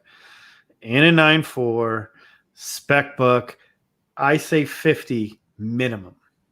Yeah, I think so. I'm not really up on these faucets, but that's a big one. Okay. Who knows? I don't know. I want to skip to this just because I want to show it before we go any further. Suspense 11 in a 9.8 white Jesus. page. How much are you bidding on this one, Diaz? It's going to be at least 20. Yeah. Oh, it'll be way more than 20. Well, yeah, I think this may there's break no way 50, it would be less. 50 to 75. Yeah, I mean, maybe think even 75. I think 50 to 75. I'm not a huge fan of this. I used to sort of want one, but I don't know. I'm not really a big fan of this book anymore. All right. But look, it's a classic LB Cole, and people have their different preferences on what LB Cole they like. This one is way up the list for a lot of people. 9.8 white pages. I mean, Jesus. That could be 75. Yeah. Yeah. I Speaking don't know, of, man. This is not our wheelhouse. We're not rich people. but look at this. This is terrific. Who knows what those people are thinking? I have no clue. I try to think about, okay, well, why would they want this over that? And it's like, I could pretend I know what they're thinking, but I have no clue. No, we got It's two like for you coming up 50K next. Could be nothing to them. I think this is going to be 50,000 because of the gory factor of it. I think It's it'll all be about more. if so-and-so just feels like it that day. Now, there's one higher. Okay. Is there one higher? One higher, yeah. This is a Schoenberg, though. I mean, we kind of know our stuff about this one, and I don't want to say 100,000 but you're right, we don't know. But it's going to be real exciting to watch this. This is one of those that we all know the book, we all know the cover. What percent of probability do you think it is where someone just might not have a good day or something, and then that could be the difference between 30K because he just doesn't. I don't feel like it. Yeah, I don't know. On this book, though, this book is on its way to being one of the premier Golden Age covers of all time. I agree with you on that. I actually consider it. This is going to be blasphemy. I like it. Not the highest. No, there's a 9.2. This Because I is could see on its 100K. way to being one of the premier Golden Age covers of all time, up there with top 10. It's going to be up there with. It really is on its way. as tough far to as find. PCH or whatever you want to call it, I Yeah, would put this right up there with the Suspense 3, if not This- more. I could see 100 on this easily. Yeah, Yeah. I can see that. Yep. And, maybe it'd probably be a little more even, honestly. But that's Well, how much? Gotta be- How much did that Phantom Lady go for? That 17. 347. no, it's like 264. Oh, I went with buyer's premium. Sorry. Yeah, it was like 264, I think. It was a quarter mil That's for it? that. I got to show this robot. Yeah, that cover. was a 9.6. So I don't know, maybe 80 to 100 for this. I don't know. Now, you both know exactly why I'm going to show this. Yeah, I love this book. You do. This obviously none higher. It's the Schoenberg 9.8 off white to white, but a 9.8 Promise collection. I don't know. It's a nice house on some kind of body of water. I'll tell you that much. That's the price. I would say on that probably, yeah, like 50, 60. I was going to go That could be- higher. I think I was it could gonna be say- 100. I think thought it 100. would be 100. I think you're right. It's a robot cover and it's a classic cover, but from a timely perspective, it's not an early timely. It's not like a timely-ish cover. It's a Yeah, robot. but it's a classic robot cover, and it's the highest graded, so it could be 100. All right, here we. I think. Maybe I not. I think this one will be a little lower than people think because it's not going to attract your. I don't know. It's not like a big timely book. It's a big robot book, and it's a Schomburg cover, but it's not. It's not your timely off the charts expensive. I think. I mean, you get 7.0 of that. A 7.0 of that's like $4,000. 7.5, 7.0, 7.5 like $4,000. Really? A 7.0, 7.5 of a big timely would be 15, 20 grand. You could get a 7. I'm saying 75. Yeah, a 7.5 just sold, and I dilly dallied and didn't buy it. It was like 4,200, and it was just a couple months ago, and I didn't buy it, and I was thinking about it, and somebody else bought it. It didn't last long. Maybe we're blowing these. It was a 7.5. I don't know if it was white or off white to white. It was a nice 7.5, and it was like $4,000. Okay, this is a pretty popular book. It's early, Action 19. 9.0. I think I'm safe to say this, but I'm gonna just say it at 40,000.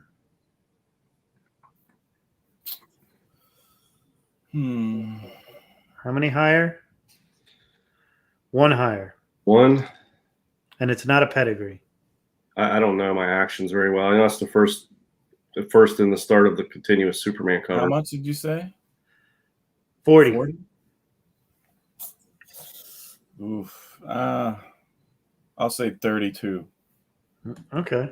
I really don't know, but that sounds low to me. If somebody wins this for 32, I would be like, man, they stole that. Hey, the Phantom Lady went for 456,000. Oh, was it 456? Yeah. Oh, I must be thinking of the. Oh, I'm thinking of the Marvel Spotlight 5. My bad.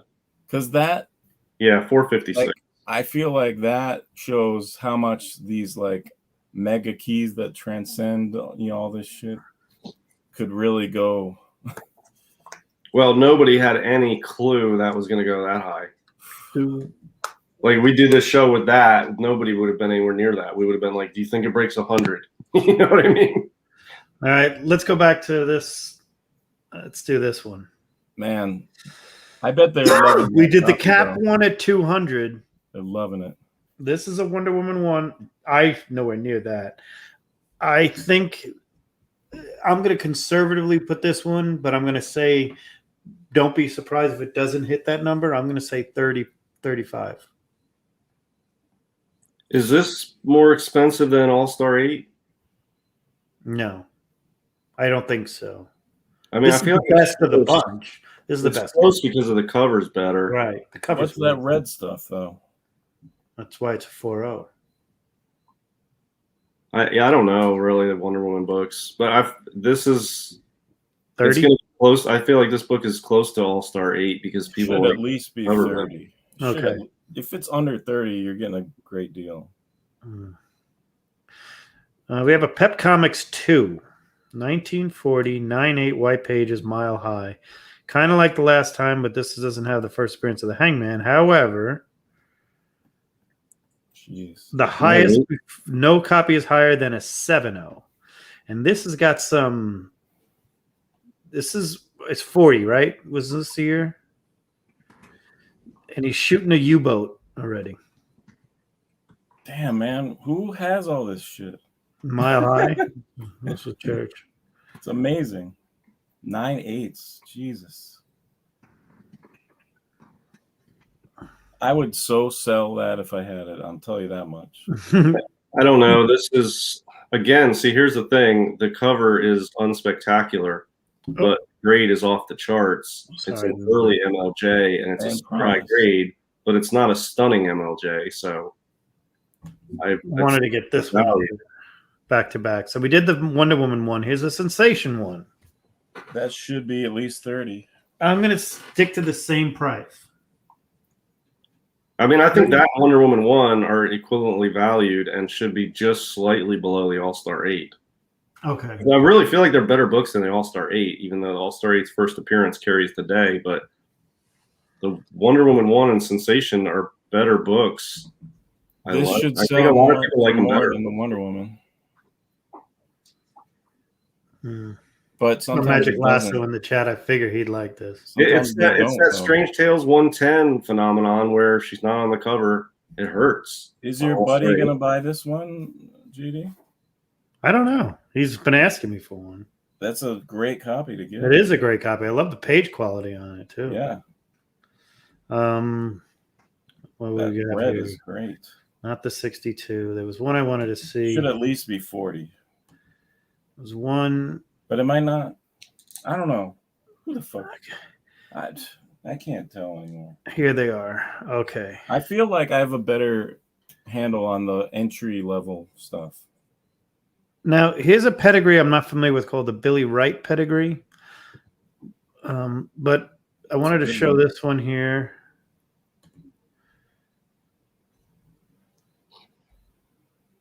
What are we thinking this one? A lot. 25. Good number. I was saying let's do $10,000 a point. Yeah, 25. I mean, you can hate on Robin all you want, but this is a big DC key. I think 30.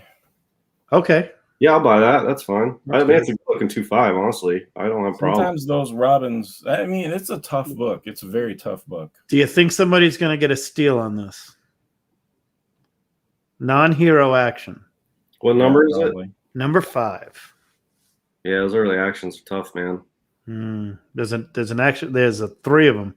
There's a 4, a 5, and a 6. I feel like those they either All go 7.5 linear. They either I go wouldn't have really well or they are kind of cheapish. Yeah, I think sometimes I see deals on those. I don't know. I think 15 to 20. Okay. Is it higher than that? I mean, I don't think. Here's the Pep 21, which I think is a cool cover, right? Yeah, the mummy cover. 9/6 white pages.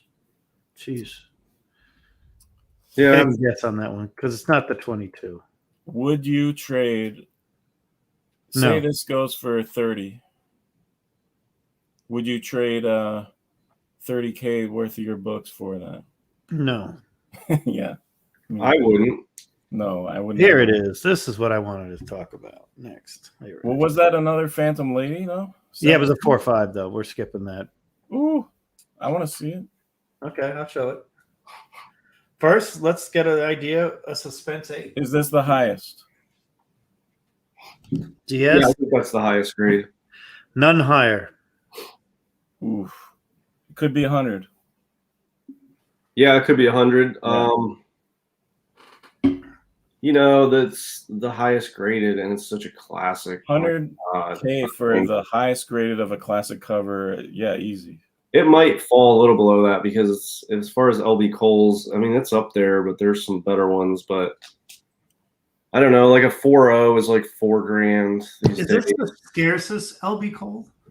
No, Okay. they're out there. I mean, to come to market, this one is not the rarest, but I mean, something like a Blue Bolt 105 comes up less. Where's the Suspense 3s, man? We joke. I can Here's see, that I can see 4.5 Phantom Lady. Yes. Piece pencil on it. nah. Weird. Well, I'll tell you what. If I was gonna go after this, I know Weird I'd get wrap. outbid. Is that the wrap? That's that off center? I think it's the cut. Okay. Okay. That would. Well, it's weird Yeah. because look at the space in the slab on that. Yeah. side. Well, I think it's miscut, and then when it gets folded over the Pink bottom. pages. I don't know. I don't like this book, so I really don't even know, man. I'm always surprised what it goes for. I think Baker's awesome. 35. And I could come up with That's a good number. 10 Bakers I like better than this, honestly, for me. Which is, so what does that tell you? That tells you this is why I stay away from these books, because I don't know what the hell I'm talking about. But I don't have a feel for these books. For me, there's lots of Bakers better than that. But I so that I don't know what the hell I'm There talking it about. is. Ooh, Pep 34. This is a kind of one of those books that How much did that last one go for? Because wasn't that Yeah, a beauty? this is the gas chamber. Well, gas needle gas Yeah. injection book. Wasn't mean, there a this really is, amazing one? This is on a lot of your guys' radar. 17 or 18. For this one? Yeah. Okay. I don't think it breaks 20. I don't Okay. think it breaks 20. It's not 20 was high. my number on this one. Originally, I was thinking 15, but I think 21. all right. It could break 20. I think there's like lower grades like 3.0, 3.5 are getting towards up into the 10 range. So this could be Yeah. 20, but I don't know. I don't feel that it's worth 20 yet. I mean, for Didn't me, you say look at that much- Amazing Spider-Man 300 was 7K? Yeah. So 3 of those. Hell yeah. Yeah, right. I think it's a fair trade, sure. But I mean, there's far more demand for the ASM 300 than a friggin' Pep 34. There's like 17 people that like Pep 34 that I know. There's thousands of people I know that like ASM If you 300. had this book, how many ASMs 300 9.8s would it take for you to give it to them? For this Pep Yeah. in 9.8s, Yeah.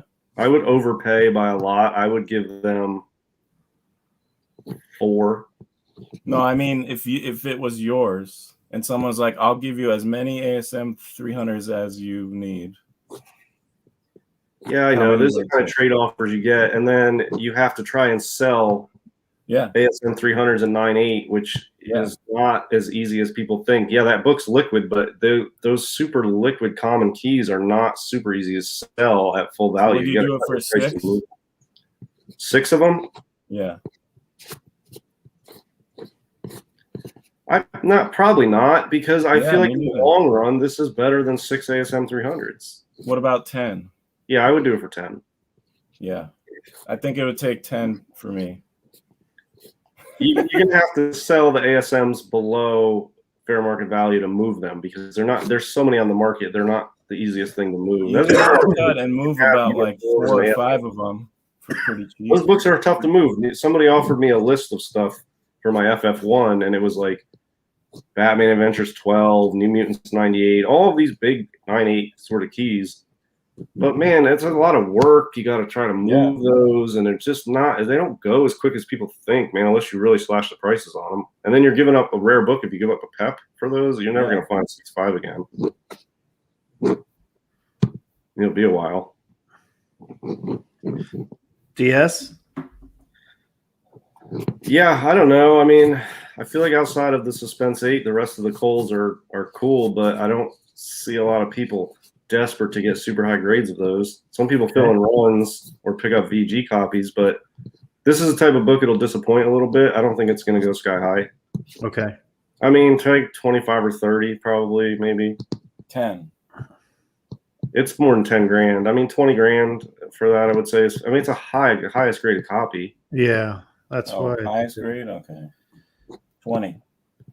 Old school spirit. Is it a People are picking up spirits now. They're getting there. I hope so, man. Those books are underappreciated. Yeah, I think they're really good. I mean, you never, you got Will Eisner, good girl art, always kind of a creepiness to it. Hmm. I don't know. I think that should go high. You need a real golden age aficionado to really go after a 9.6 of that. Here we go. 9.2. Cream to off-white. Yeah, I don't know. I mean, People love this book. do they? Yeah, I never liked it. I thought The Train was always the better book. It doesn't do anything for me, so I really don't even know that. If that sold for 5,000, I'd be like, yeah, okay. If it sold for 20 grand, I'd be like, yeah, okay. Yeah. I don't know. There was two other ones. No, I don't want to see that one. Not this too one. many timelies. Oh, there's that Punch. There's a lot of Human Torch. Oh, here it is. Punch 1240. Oh, baby. Yeah, I'll go after this. I'm sure I won't win it, but that's a perfect book for me right there. I think 35 to 40. Yeah, I was going to say. Good call. I was going to say 10,000 a point. But this is another one. There's a fair number on the census, but you don't ever see them come up for sale. And That's so when nice. you see a 4.0, it brings a lot of money at That's it a from good people who want one. It's not even a matter of money because you just can't find these for sale very often. So it wouldn't 40 surprise me to see this go 50 or 60. Yeah. But I'm going to say 35 to 40. I'll bring it back up in a minute here. I just got to go back out. There we go. I thought I heard someone saying some comics were kind of dipping down a little bit. Do you think that is it affecting the golden age? No. No. I've been looking at it. There are a decent amount of timelies. I kind of think we didn't. I glanced over a lot of the Human Torches and stuff because a lot of these are the 46 to not your style. What about caps? Were there no caps in here? Not so. They had some in the last auction, and probably more coming. This looks like the mid to late 40s here. Most of them. There is some early Flash. Here's a Flash 13. Love that cover. Don't know why, but again, that's not something people go crazy for. What about that exciting right there? That looks pretty good. Keep going. 9.8 white pages. Yeah. Yeah. Are they both? But there are a lot of these. Yeah. That's one of the things. But I felt like in the last Promise auction, the 9.8 stuff like this, there was kind of like a floor. What was it? It was like 14. It was pretty pricey. Yeah. When it was the high, like if it was the highest graded or at least a 9.6 or 9.8, they just weren't going below, I want to say at least 10K, but maybe that's too high. I don't remember, but I felt there was a floor. Like you're just not going to get in the high 9s and a Promise collection for under X amount. Well, here's a 9.8 Cole, late Cole, right? Yeah. Jesus. Yeah, none higher. That's a beautiful again, this is like a beautiful copy of the common book. Well, it's not even that it's common. It's sort of, as far as Cole books go, it's average. Yeah. But it's not an average book. It's a great book, but it's an average Cole in a really high grade. how many people need that high of a grade of an average Cole book? That's the kind of book that could disappoint because, yeah, its grade is through the roof, but it's on an average Cole book. So you need a special blend of somebody who's going to put up a shit ton of money for that, like somebody's working on a run or just a diehard Cole collector who's also rich. Yep. To make that price go through the roof. So I don't see it on a book like that, Terrifying Tales. I mean, it'll go. I mean, it's not going to be cheap, but it's not like going to be through the roof on price on something like that. It's not like a Suspense 80. Another book I wanted to look at here. That's nice. Damn. It is nice. It's a 5.5, but it is the Promise Collection pedigree. Well, 5.5. Does that pedigree and its grade make it break? That's 10. going to go for a lot of money. That's got to. 15, 10? I think 10 to 15. 20. Oh, it'll be over 20. Over 20? Okay. Yeah. It's a 5.5. It's but beautiful. Look at that. Oh, well, it is you know, a really nice presenting 5.5. 5.5. Yeah, I don't know. The pedigree helps, and it's a nice copy. 20 is jack shit now. Dave. Yeah, that's So- what I think. You know, like But I feel like if that for wasn't something this amazing for 20K, hell yeah. If that wasn't a pedigree, though, it would go for like, I don't know, 7 to 10. Aren't these rare? I don't know. I don't ask. Comic Books NYC is in there. What do I you feel like think, those are rare. Kavi, what's this 5.5 Promise Scarecrow cover go for? Yeah, come on, No. Bobby. I just did a show with him on Tales from the Flip Side. Yeah, that was a great one. And he loved it. He showed off his Batman. We talked about Batman books from the Golden Age. Amazing books. Great. I'm curious And what he he knows thinks it. of He 5.5. knows his Batmans. It's awesome. Yeah, he does. I hope he puts in the chat what his guess on that 5.5. He's probably like, why'd you have to show that? I'll have to solve some OA to get some of these books. I'll select one. That's what I was going to show next. All select one 7.0. Yeah, so Kavi thinks that 5.5 Scarecrow goes over 20.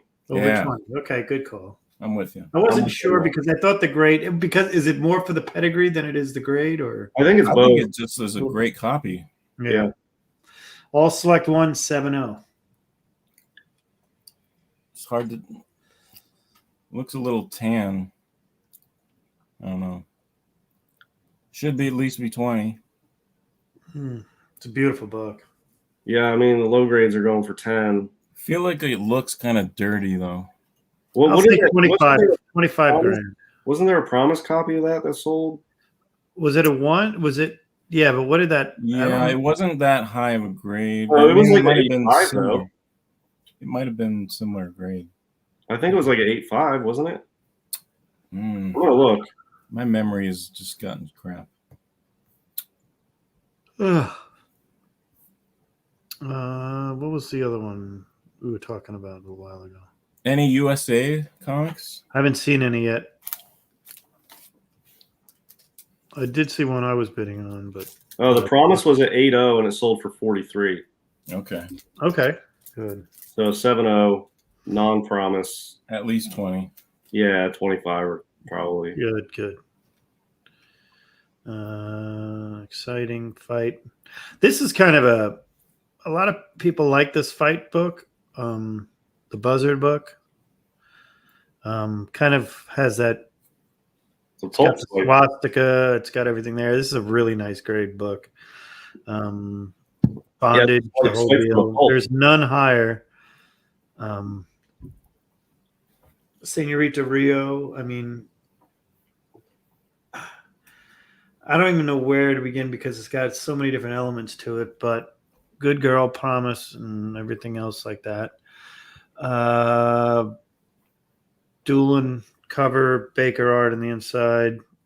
I think this hits 10 grand. is it the highest graded? Yes. Yeah, it's over Yeah. 10. I would say closer to 30. Nice. Good for the Yeah, cause. that's a strong book, man. That's a good one. That is a good book. It's one of those that people. I'll tell you that also some of these like middle of the run fiction house books, the availability is weird. It goes like there's tons of them, and then the next issue they're just never around. Yeah. And the one after that, they're all over the place. There are some airboys like that I was. Yeah, the witnessing. availability on some of those mid-run fiction houses is spotty. I don't know what's up with it, but there's some of those you just never see, and then the issues in between, like on either side of it, there's plenty. Okay, get ready for some fun on this one. Let me if I can drag my finger down here. Science Science. 1. Yep, Science 1. Ooh, a 5.0. It's a yeah. 5.0 Denver copy. Baby. Yeah, That's what I'm talking about. maybe I'll go after that.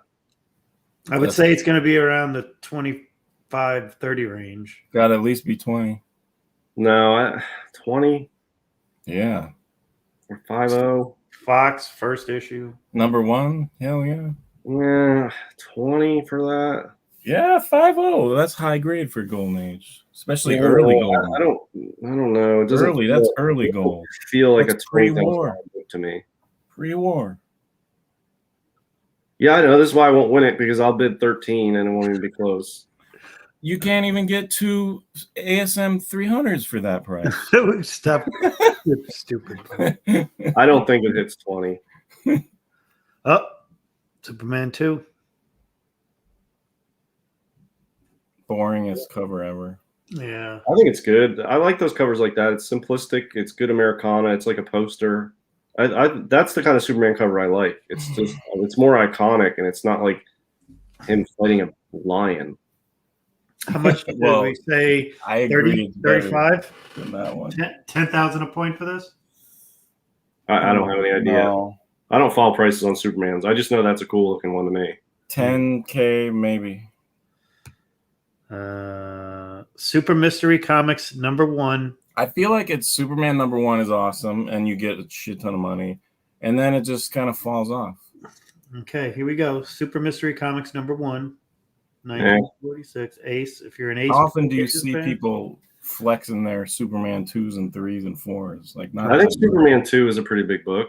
Those super mysteries, though, if it's not one of the zany super mysteries, it doesn't go for a lot. But a high grade will probably be 10 grand. But I don't really think they're that good otherwise. Yeah, that's probably 2020. I don't know. Where does it fall in the census? Okay, bringing That's a that up. question on that. What's so good about that one again? Well, let's just go over it really quick. You got a statue. I mean, of Liberty. Yeah. You got a bleeding Iron Jaw, flat, And you got the Hishi.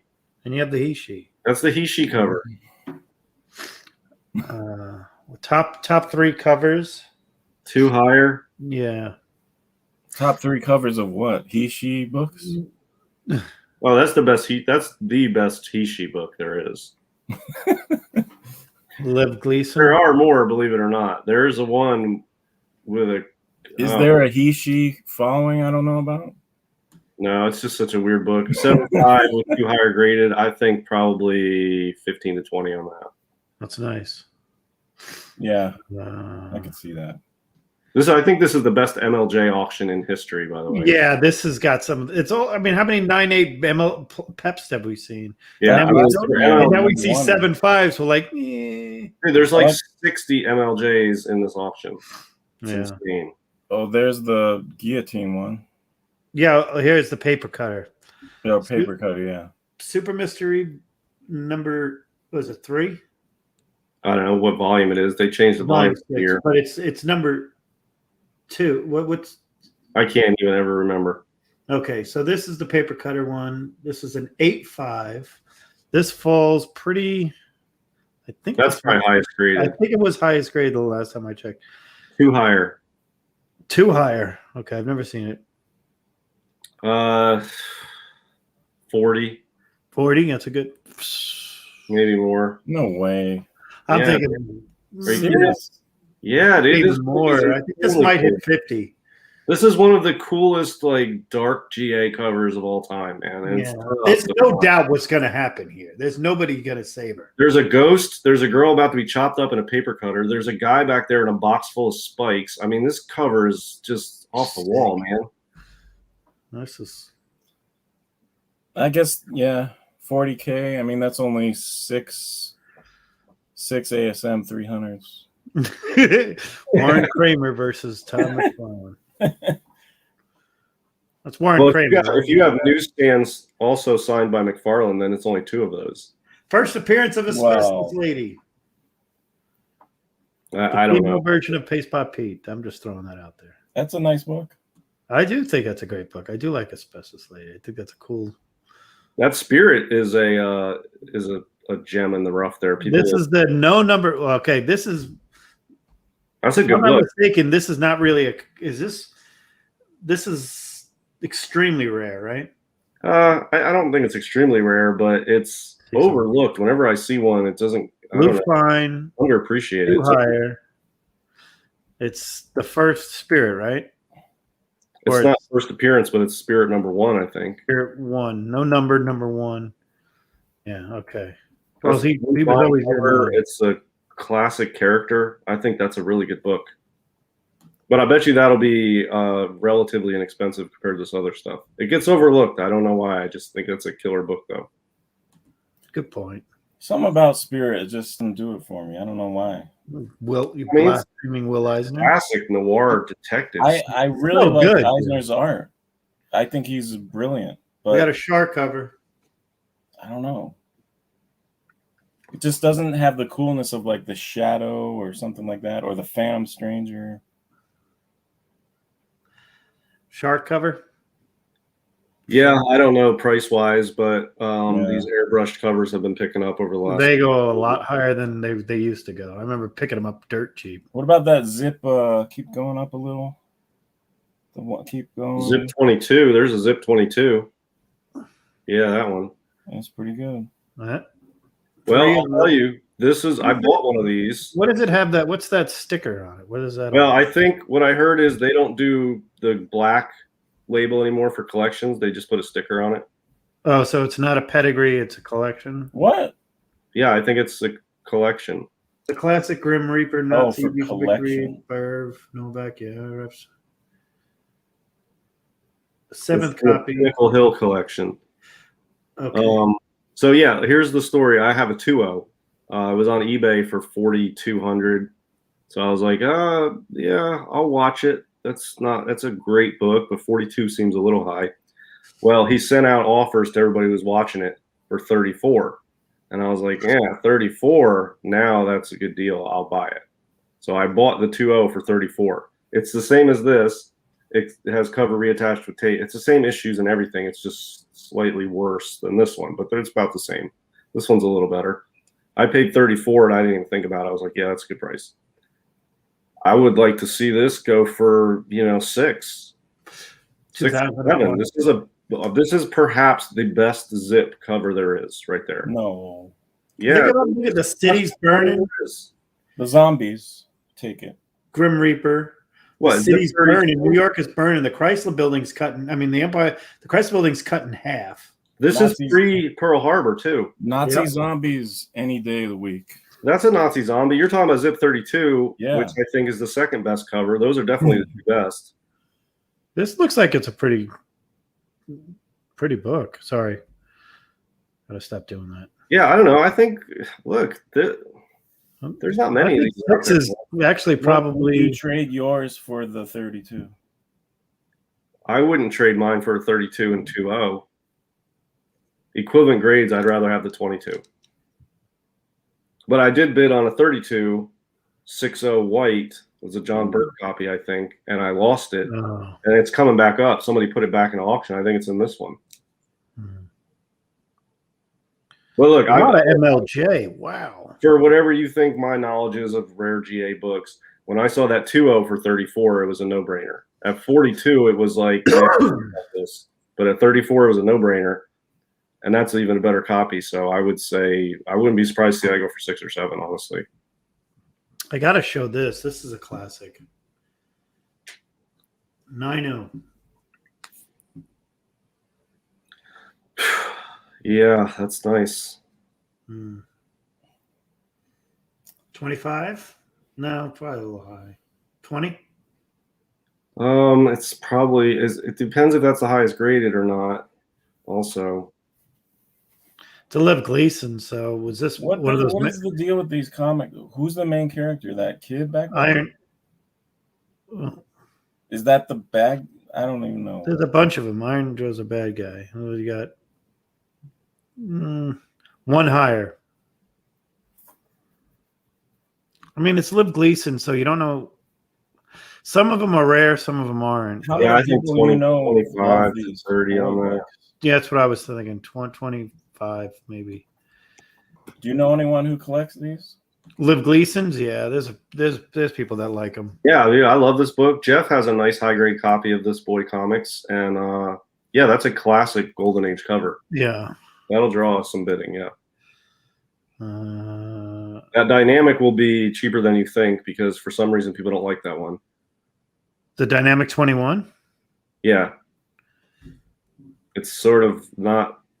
I don't know. Among Cheslers, it doesn't really get much respect. I don't know why. It's just I don't know. I think it's cool. I think the shape of the dinosaur is kind of goofy, maybe. Yeah. Looks like a salamander, maybe. But that'll be if you want a cool Chesler in high grade, that'll be cheaper than the other ones. That JoJo looks pretty good. And JoJo, yeah. We'll And get to Hangman's nice too. I was going to bring up the Hangman just because it's not one of the pedigrees. It's got a collection thing on there. This is a pretty good book. I love it. 15. Yeah, Should at least be 10. yeah, definitely 15 on that. Cool. This is this MLJ is just ridiculous in here. I'll show the JoJo just because we like her. Yeah. You think that'll be more than the Hangman? No. There's a lot of JoJos.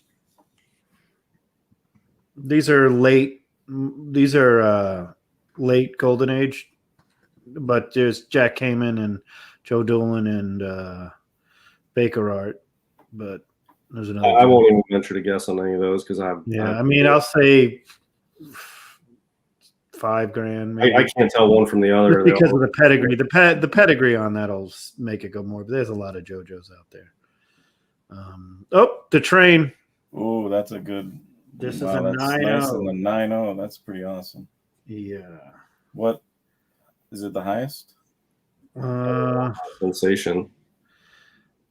This is There's probably 4 higher than that. one higher. 1 higher only. Okay. Ooh. That could be 50. Well, I don't know. I can't fucking tell. I'm Awesome. conservative. I was just gonna say $10,000. It should be more than that. Look at those colors. They're amazing. I've never even seen that one before. I have a couple of those. But It's a good book. I'll tell you what. You get your Wiz 18, your Action 13, and then you pick that up, man. You got the Golden Age. You got the triple crown of the railroad covers right there. Railroad Tycoon. That is a cool book, though. That should be pricey because that's worth it. Let's say 15 to be conservative.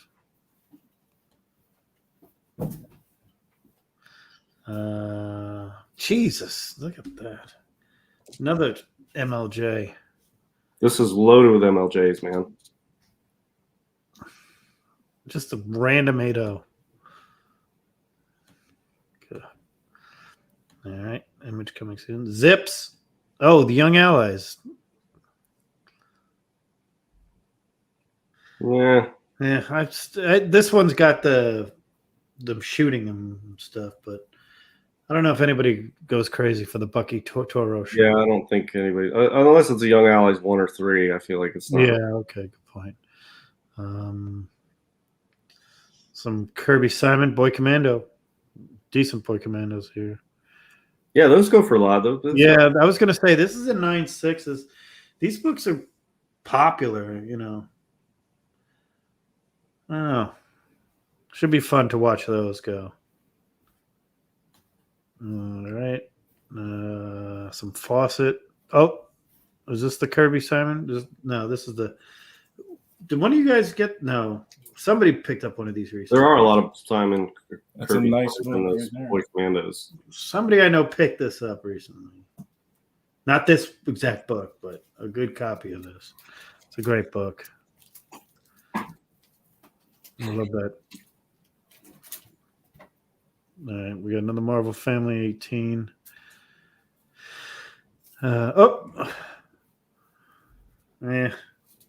Are these popular?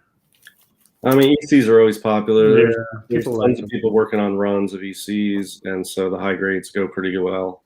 Hmm. There's real steady demand for ECs, but there's also a steady supply too. So Old school Mickey. Yeah, that's a big one. Isn't that first Yep.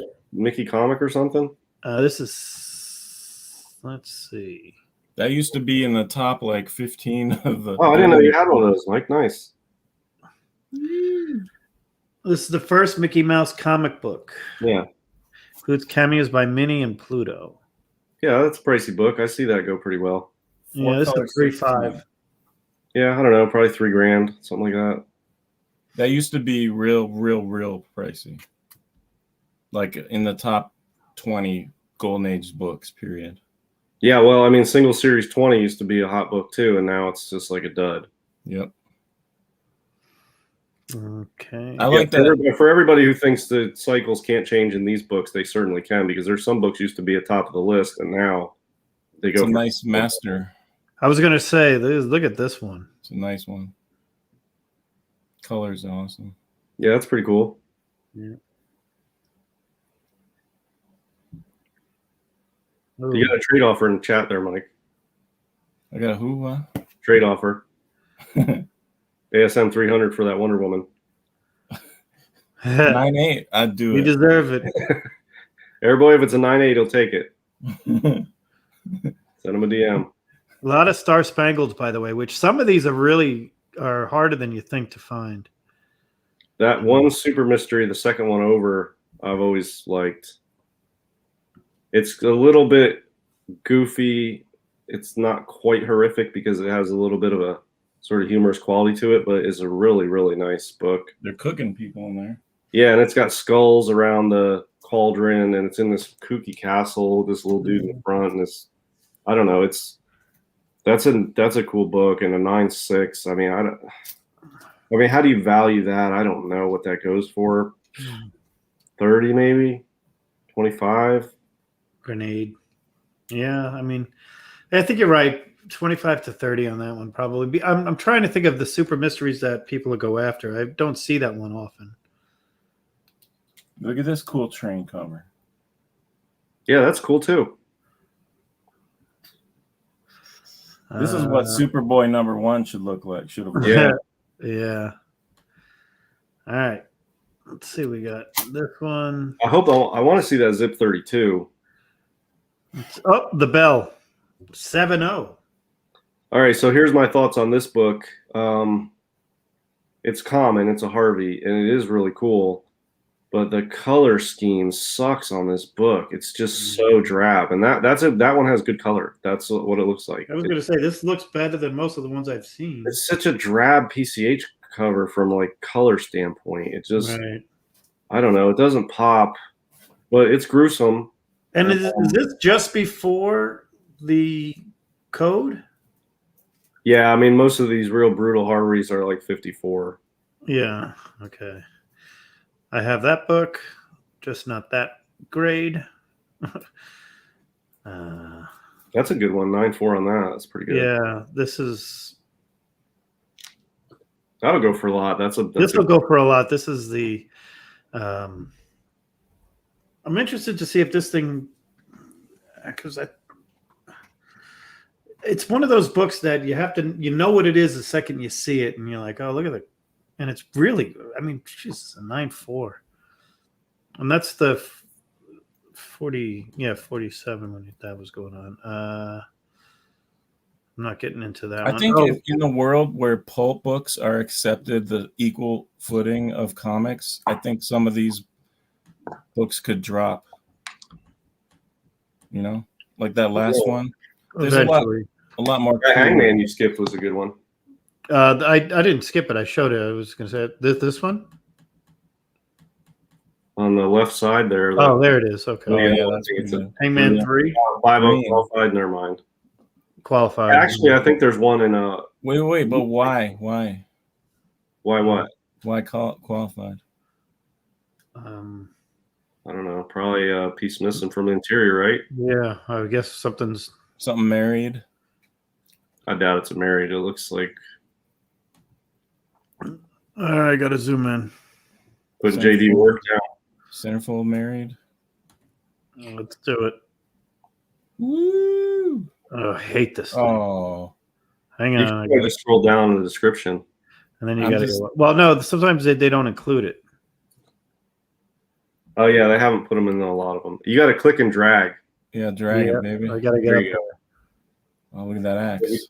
Do this on your phone too fast, it reloads the page because I know that's what I don't want it to do on this. I forget if it does. I know. Staples replaced. Ah, That's not bad. Hill collection. That's a wise choice.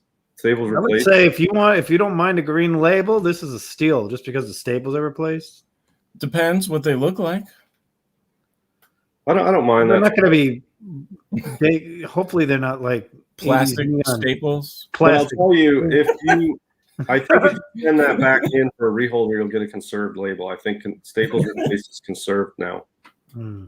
So I think you can send that in and get a Super conserved. Mystery 6. No, not that one. There was another Super Mystery I liked. Yeah, that should be conserved. Come on. Yeah, I think it is. I think they'll reholder it as a conserved label with Staples replaced.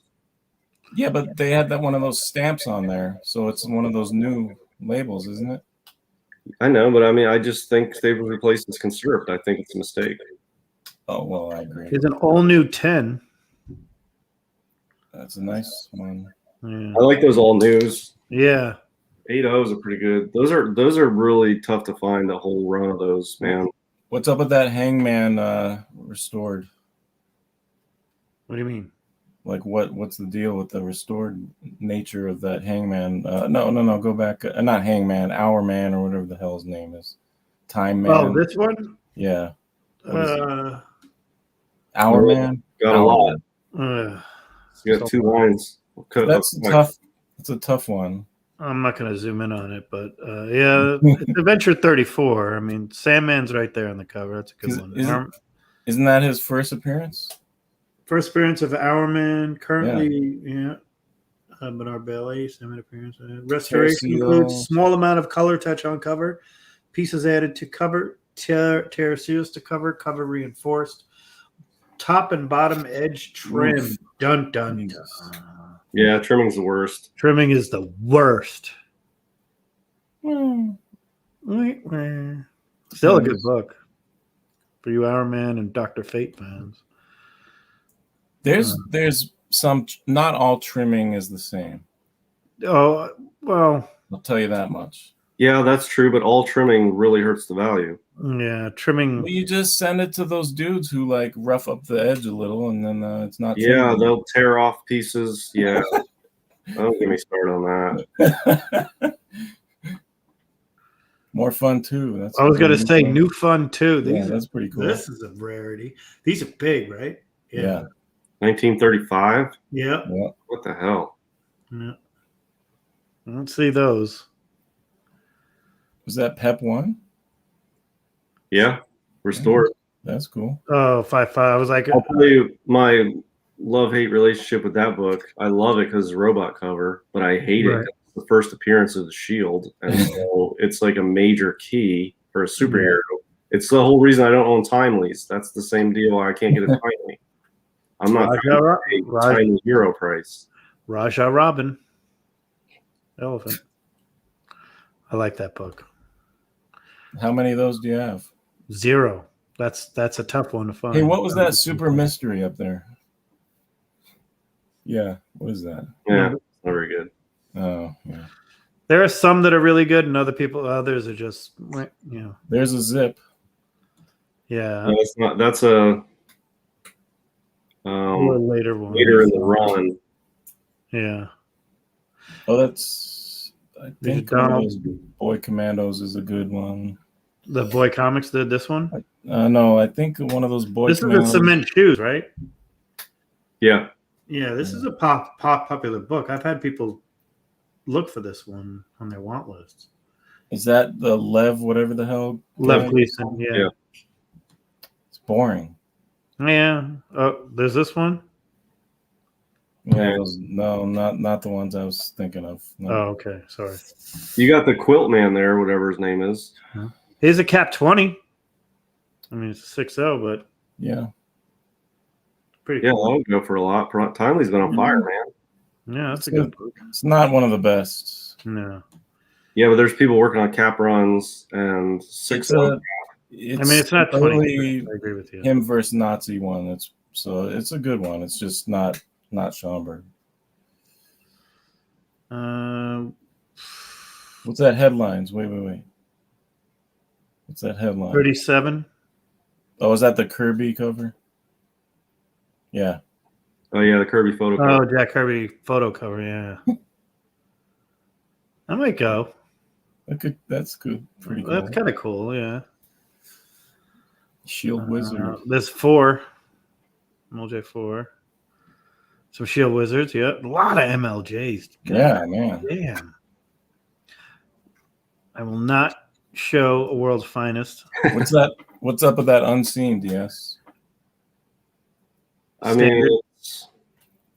Crap. It's not crap. It's good. It's a 7.0. That's just like a standard. So that's a really, really tough book. I mean, a 7.0. Where's all the Frazettas? I was looking for some. Oh, I think Rick's taking them all.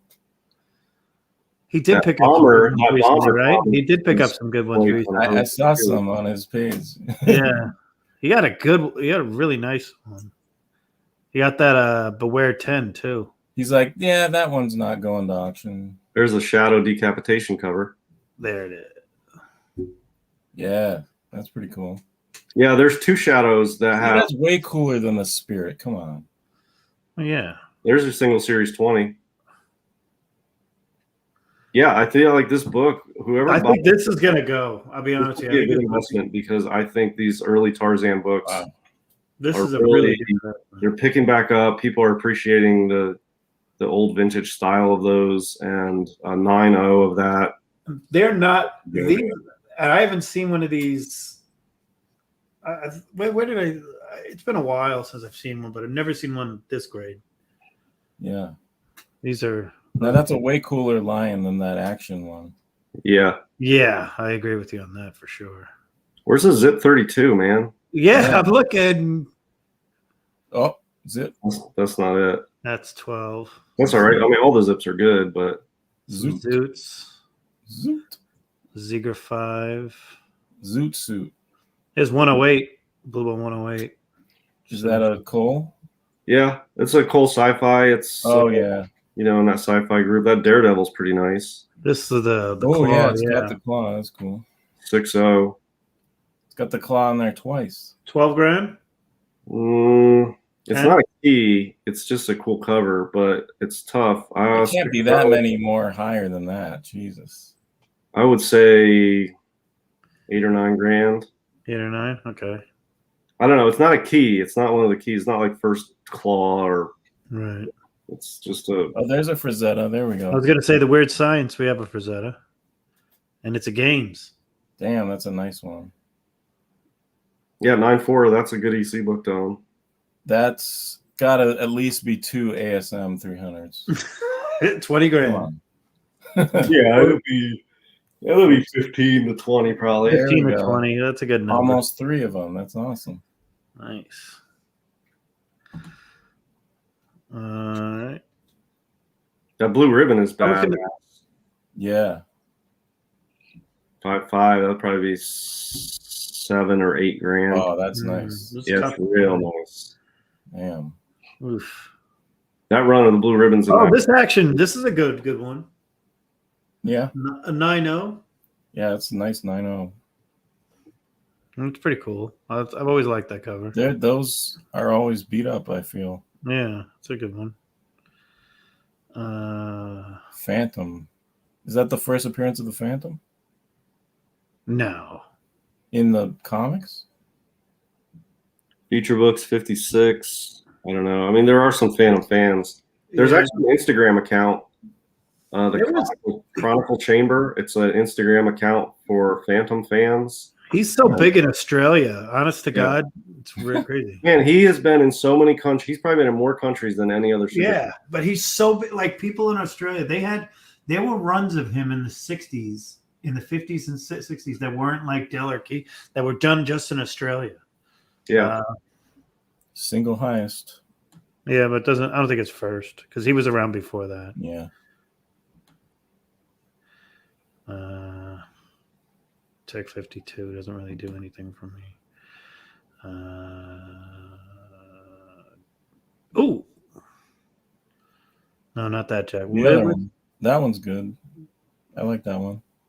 Yeah, there's been a couple of those I've almost bought recently. I'm not This one's quite there. restored. Yeah, maybe it will go for cheap, depending on the restoration.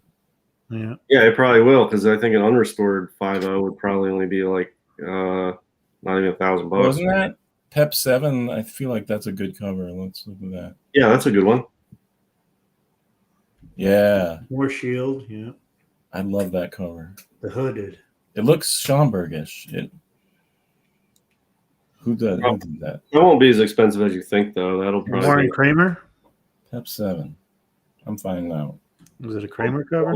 12 to 1,500 probably. Covered by Herb Novik. That would be a deal.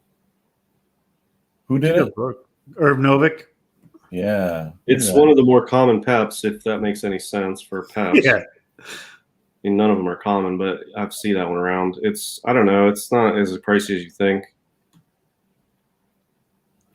It's one of those ones where the Little Lulu. are higher than what people want to pay. Some more Shield Wizards. Restored. And magazine holder. What kind of restored? What's the difference? It's got a magazine holder. Yeah, but hey, Double whammy on that if book. this is worth only 1/4 of a ASM 300, that might be a good deal. I guess. Yeah. I mean, it's a pretty classic cover. It's a black. You put that on. Take that out of that stupid holder. It's just put that on your moderate. wall, and you'll enjoy. It's not it a just as Frankenstein, so you're not really worried. Yeah. It's a cool book. You could crack it out pretty easily. much. Yeah. You have to worry about cracking anything else. You got 3 inches of plastic around it. Wow, you're right about that, Pep. That Up thing's- first Dumbo. Are you looking up the values on that Pep? Trying to. Yeah, it doesn't go for as much as you think. Early Batman. The one with the no insignia on the chest. Yep. But Restored. restored. Another magazine holder. Wow. Well, a 9.8 went recently. Guess how much? Well, not that recently, but This is Zip 34. Yeah, I don't know. I want a Zip 32. a 9.8 Pep 7 went for $33K That's a 9.8. in 2016. Yeah, but I mean, 9.8's that's not representative of anything. Got our first Atlas we'll show. I saw a 7.0 or a 7.5 go for 1,700 last year. A 9.2 went for $12K this year. Yeah, that 9.2. You see what I'm saying? That's not that. The same 9.2 went. This blue ribbon, this is it's qualified. But the That same other blue 9.2 ribbon's cool. It's got a conveyor belt of people being moved into an oven. oh, that's pretty cool. I think Louis picked one of So those. blue pages. Louis picked one Yeah, of that's a good one. I love that like Black Panther looking guy. those. Yeah, It's pretty Yeah. awesome. Pretty cool, yeah. yeah, I like that one. Crime suspense. The Pep 9.2, just 10 years before the 12K one, went for only 2,000. Hangman 2. How hard is this one? Yeah, Ah, yeah. It's pretty tough. I don't see that one very often. Yeah. Oh, that's a good one. That one. Hangman 5, yeah. I love that cover. 5.5. That's probably That's good. I don't know But 7. $7,000. quality though, Maybe even more. I wish it didn't look like someone blew up the brightness. Well, that's the Longer. MLJ style, man. On the Black Hood and Yeah. the Hangman, they're like that. Because the Black Hoods are like that too. Dial back that The filter. oversaturation on the Black Hoods. Yeah. A lot of MLJs, but I haven't seen a Pep 22. I've seen a lot of Pep 21s, though. Some prize comics. That 6 is pretty cool. I like that cover. This Pep one? 6. The Shield 6. one? Yeah. Yeah, Yeah, it's decent. it's pretty neat. It is pretty good. There's a chainsaw. out You of can buy nowhere. that and be all like, "Look, it's before Cap 1. Look how cool it is." It's true. Cap 1 is a ripoff. Cap was a ripoff of the Shield. We all know it. Top Notch 3. The Wizard. Where's the 2? You need the 2. First swastika. Yeah, it's not on I there. was gonna say if there's a 2. I bought a real beat up copy of that maybe 6 years ago for Nope. $50.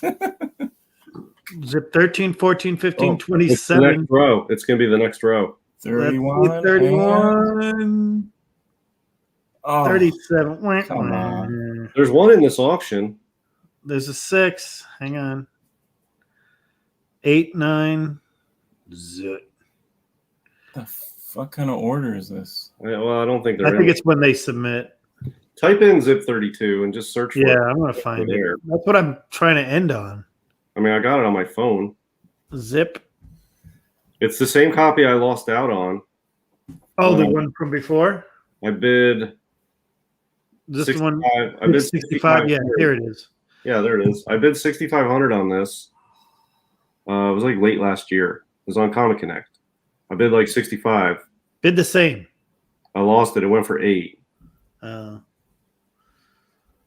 Yeah, that's Zip That's 22 is a- better than that, but that's right up there. no too. way. Look at that. It's a Captain Zombie. It's definitely cool. Look, it's on my list. He's definitely high ranking. That's He's the an most Obituary. well-dressed zombie cover ever. This is the Obituary. exact copy that was on Comic Connect that I lost. I bid 6,500, which I felt was strong, and it went for 8. So I mean, I didn't even come close really, and now here it is again. And I don't know. I'm not going to pay 8 for it, but I'll try to get it again for 65, and Go maybe for it. 7. We'll root for you here. I'll try. I just, I wouldn't mind having like a Dude, 3. so you're saying you won't even go as high as one ASM 300 for that book? Yeah, I mean, I don't have stacks of ASM 398 cash to work with. Yes, if I had, $500,000 to work with, I would just bid until I won that. Yeah, that's what happens. That's why these prices go high, because people want that book and they're like, whatever it takes. And then they click bid, bid, bid, bid. And that's when you see books like that go for 12, 15, 25. And then it's like somebody wants it. These things are rare and they're sought after, and it's not a lot to choose from on these Golden Age books. And there's some guys that want the book and they'll just bid until they win it. And afterwards they'll think about, well, this is what I paid. I probably paid too much, whatever, but they don't care because they have it. It's true. I mean, especially if it's a book that doesn't come up often. And you can't blame them because, Right. I mean, they're rare books and they're awesome, and there's not a lot of them to go around, and you find one in good condition. Oh, I mean, they're good investments and they're awesome pieces of art. So I bid too much on this. yeah, and I haven't- you know how hard it was to find that? Yeah, but it was way more than I thought I was having to spend. I got Yeah. stubborn. That's a tough book. I didn't want to wait another 3 years. Exactly. Yeah. Well, you took it off of our list to go out and find for you. So, well, thanks everybody for our Heritage preview show. We'll keep an eye on that as it goes along. We gave our over-unders on some of the big keys in there, but, pay attention to what goes on. We could be way off like we were last time, or way on like we were some of them. I hope, it was a good time. It's pretty much it. Anybody have anything they want to? You having a show this week? Oh yeah, Thursday night. I'm working on lining up a topic and guests, so I don't know for sure what we're going to do. But Thursday at 9 p.m. on Tales from the Flip Side for Old School Comics. Very cool. I don't want to say what I'm planning on because I don't have a commitment yet for sure. But if I'm hoping it works out, and it should be a doozy, and you guys will definitely dig it. Nice. There you go. And don't forget, everybody, that ASM 300. That's the benchmark, right? That's the benchmark. Yep. How many would it take? How many ASM 300s? I'll tell you, if you go back in a time machine, you could go back to 1938 and grab a couple Action 1s. But, if you're going to look at the list of what you're going to go back and grab, man, you go back to 1988 and just load up long You go box. back 10 years ago, you paid 10 to $20 a piece, maybe 15 years ago at the most. Yeah. I mean, I had literally, that was a book that I would just pick up for 25.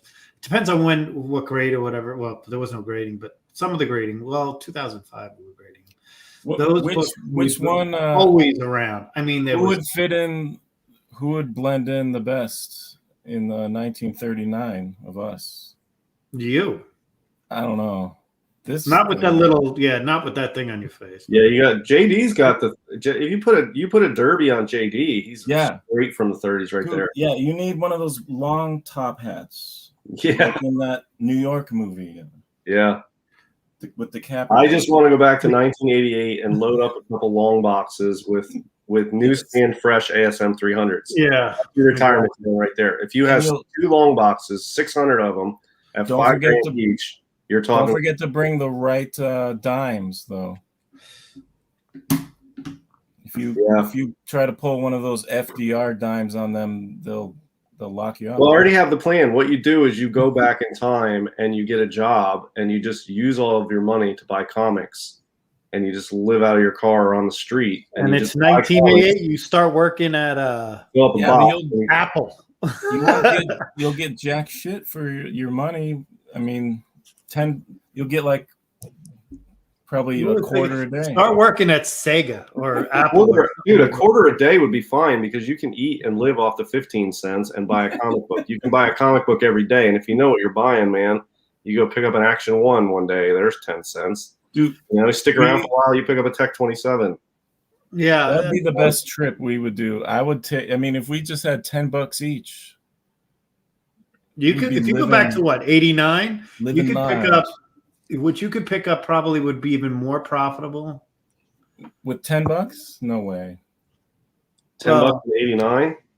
You could probably pick up. You could probably find a TMNT 1 for $10 in 19. Yeah, you could probably get that. You could probably get. Good. I'm trying. They were pretty pricey. When did X-Men? You could probably get as much giant size X-Men ones as you could. You could probably get a bunch both 181s, probably $10, $20, a high grade. Yeah, they were always like $50 because Wolverine was always pretty popular at the comic shops. You had the older guys that always thought it was like cooler versus like the dude. I would just get a damn case, but like they go to the shop with the bundle. Actually, you know what you could get the most? 27. You want to know the craziest thing is? If you go back to 1988, a year before the Batman movie, go buy Tech 27s because they were cheaper than Wiz 2s. Man, I would just go. They were $2,000 a piece. I would just go hit some of these old school cons and just pick up all the PCH for like $1 each out of the bins. They couldn't give those things away in '89. You could get all the dark GA you wanted for dirt cheap in 1989. You could fill a fucking short box with Chamber 19s for probably like. Knights would go in and grab every Super Mario off the chart. I would go to right before the stock market crash and just buy a shit ton of stuff, or right after, and buy a ton of stocks. Yeah, you can do that. That's 1987. You could buy a Nintendo in 87. And then you could buy a Game Boy in '89, buy the Tetris, buy the Super Mario Brothers in the early '90s, and just don't open any of them and just come back. And then when you get back, send them the Heritage, and you're rich. Yeah. Yeah, we'll see. We'll see how much the next 10 Mario 64s go for, because there's no way they're going to be. Take your money and put it all on the Chicago Bulls to win the championship. Yeah. So. I was gonna say get the Jordan rookies, yeah. Jordan rookies would be good. I remember in the '80s, though. I remember everybody's like Mickey Mantle cards at $10,000. I was like, that's so crazy. People were like $20 for this Cal Ripken Jr. I was like, what? Who? All right. Anyway, everybody, at cons you could get AF-15s for under $1,000. Yeah.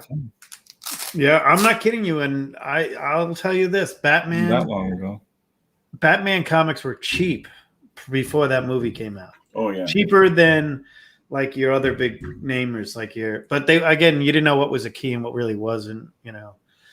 Joker kind of was always the main guy, but they were all the ones that people like. What was the other? I was trying to think of something else. I remember like at my first con, I was like, I would buy that again in a heartbeat. Damn it, it was. And I, honest to God, you'll laugh at me now because it's probably still worth the same amount of money. I think it was a Dick Tracy or something like that.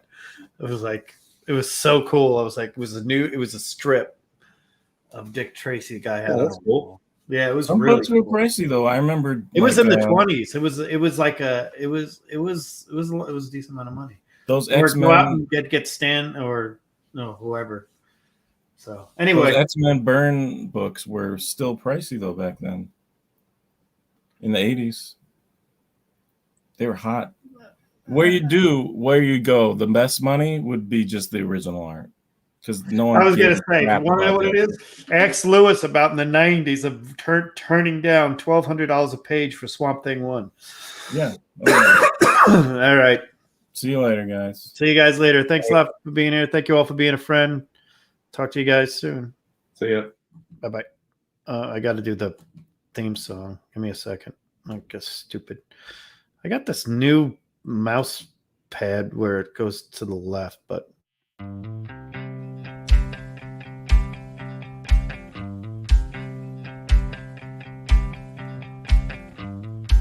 Thank you for being a friend.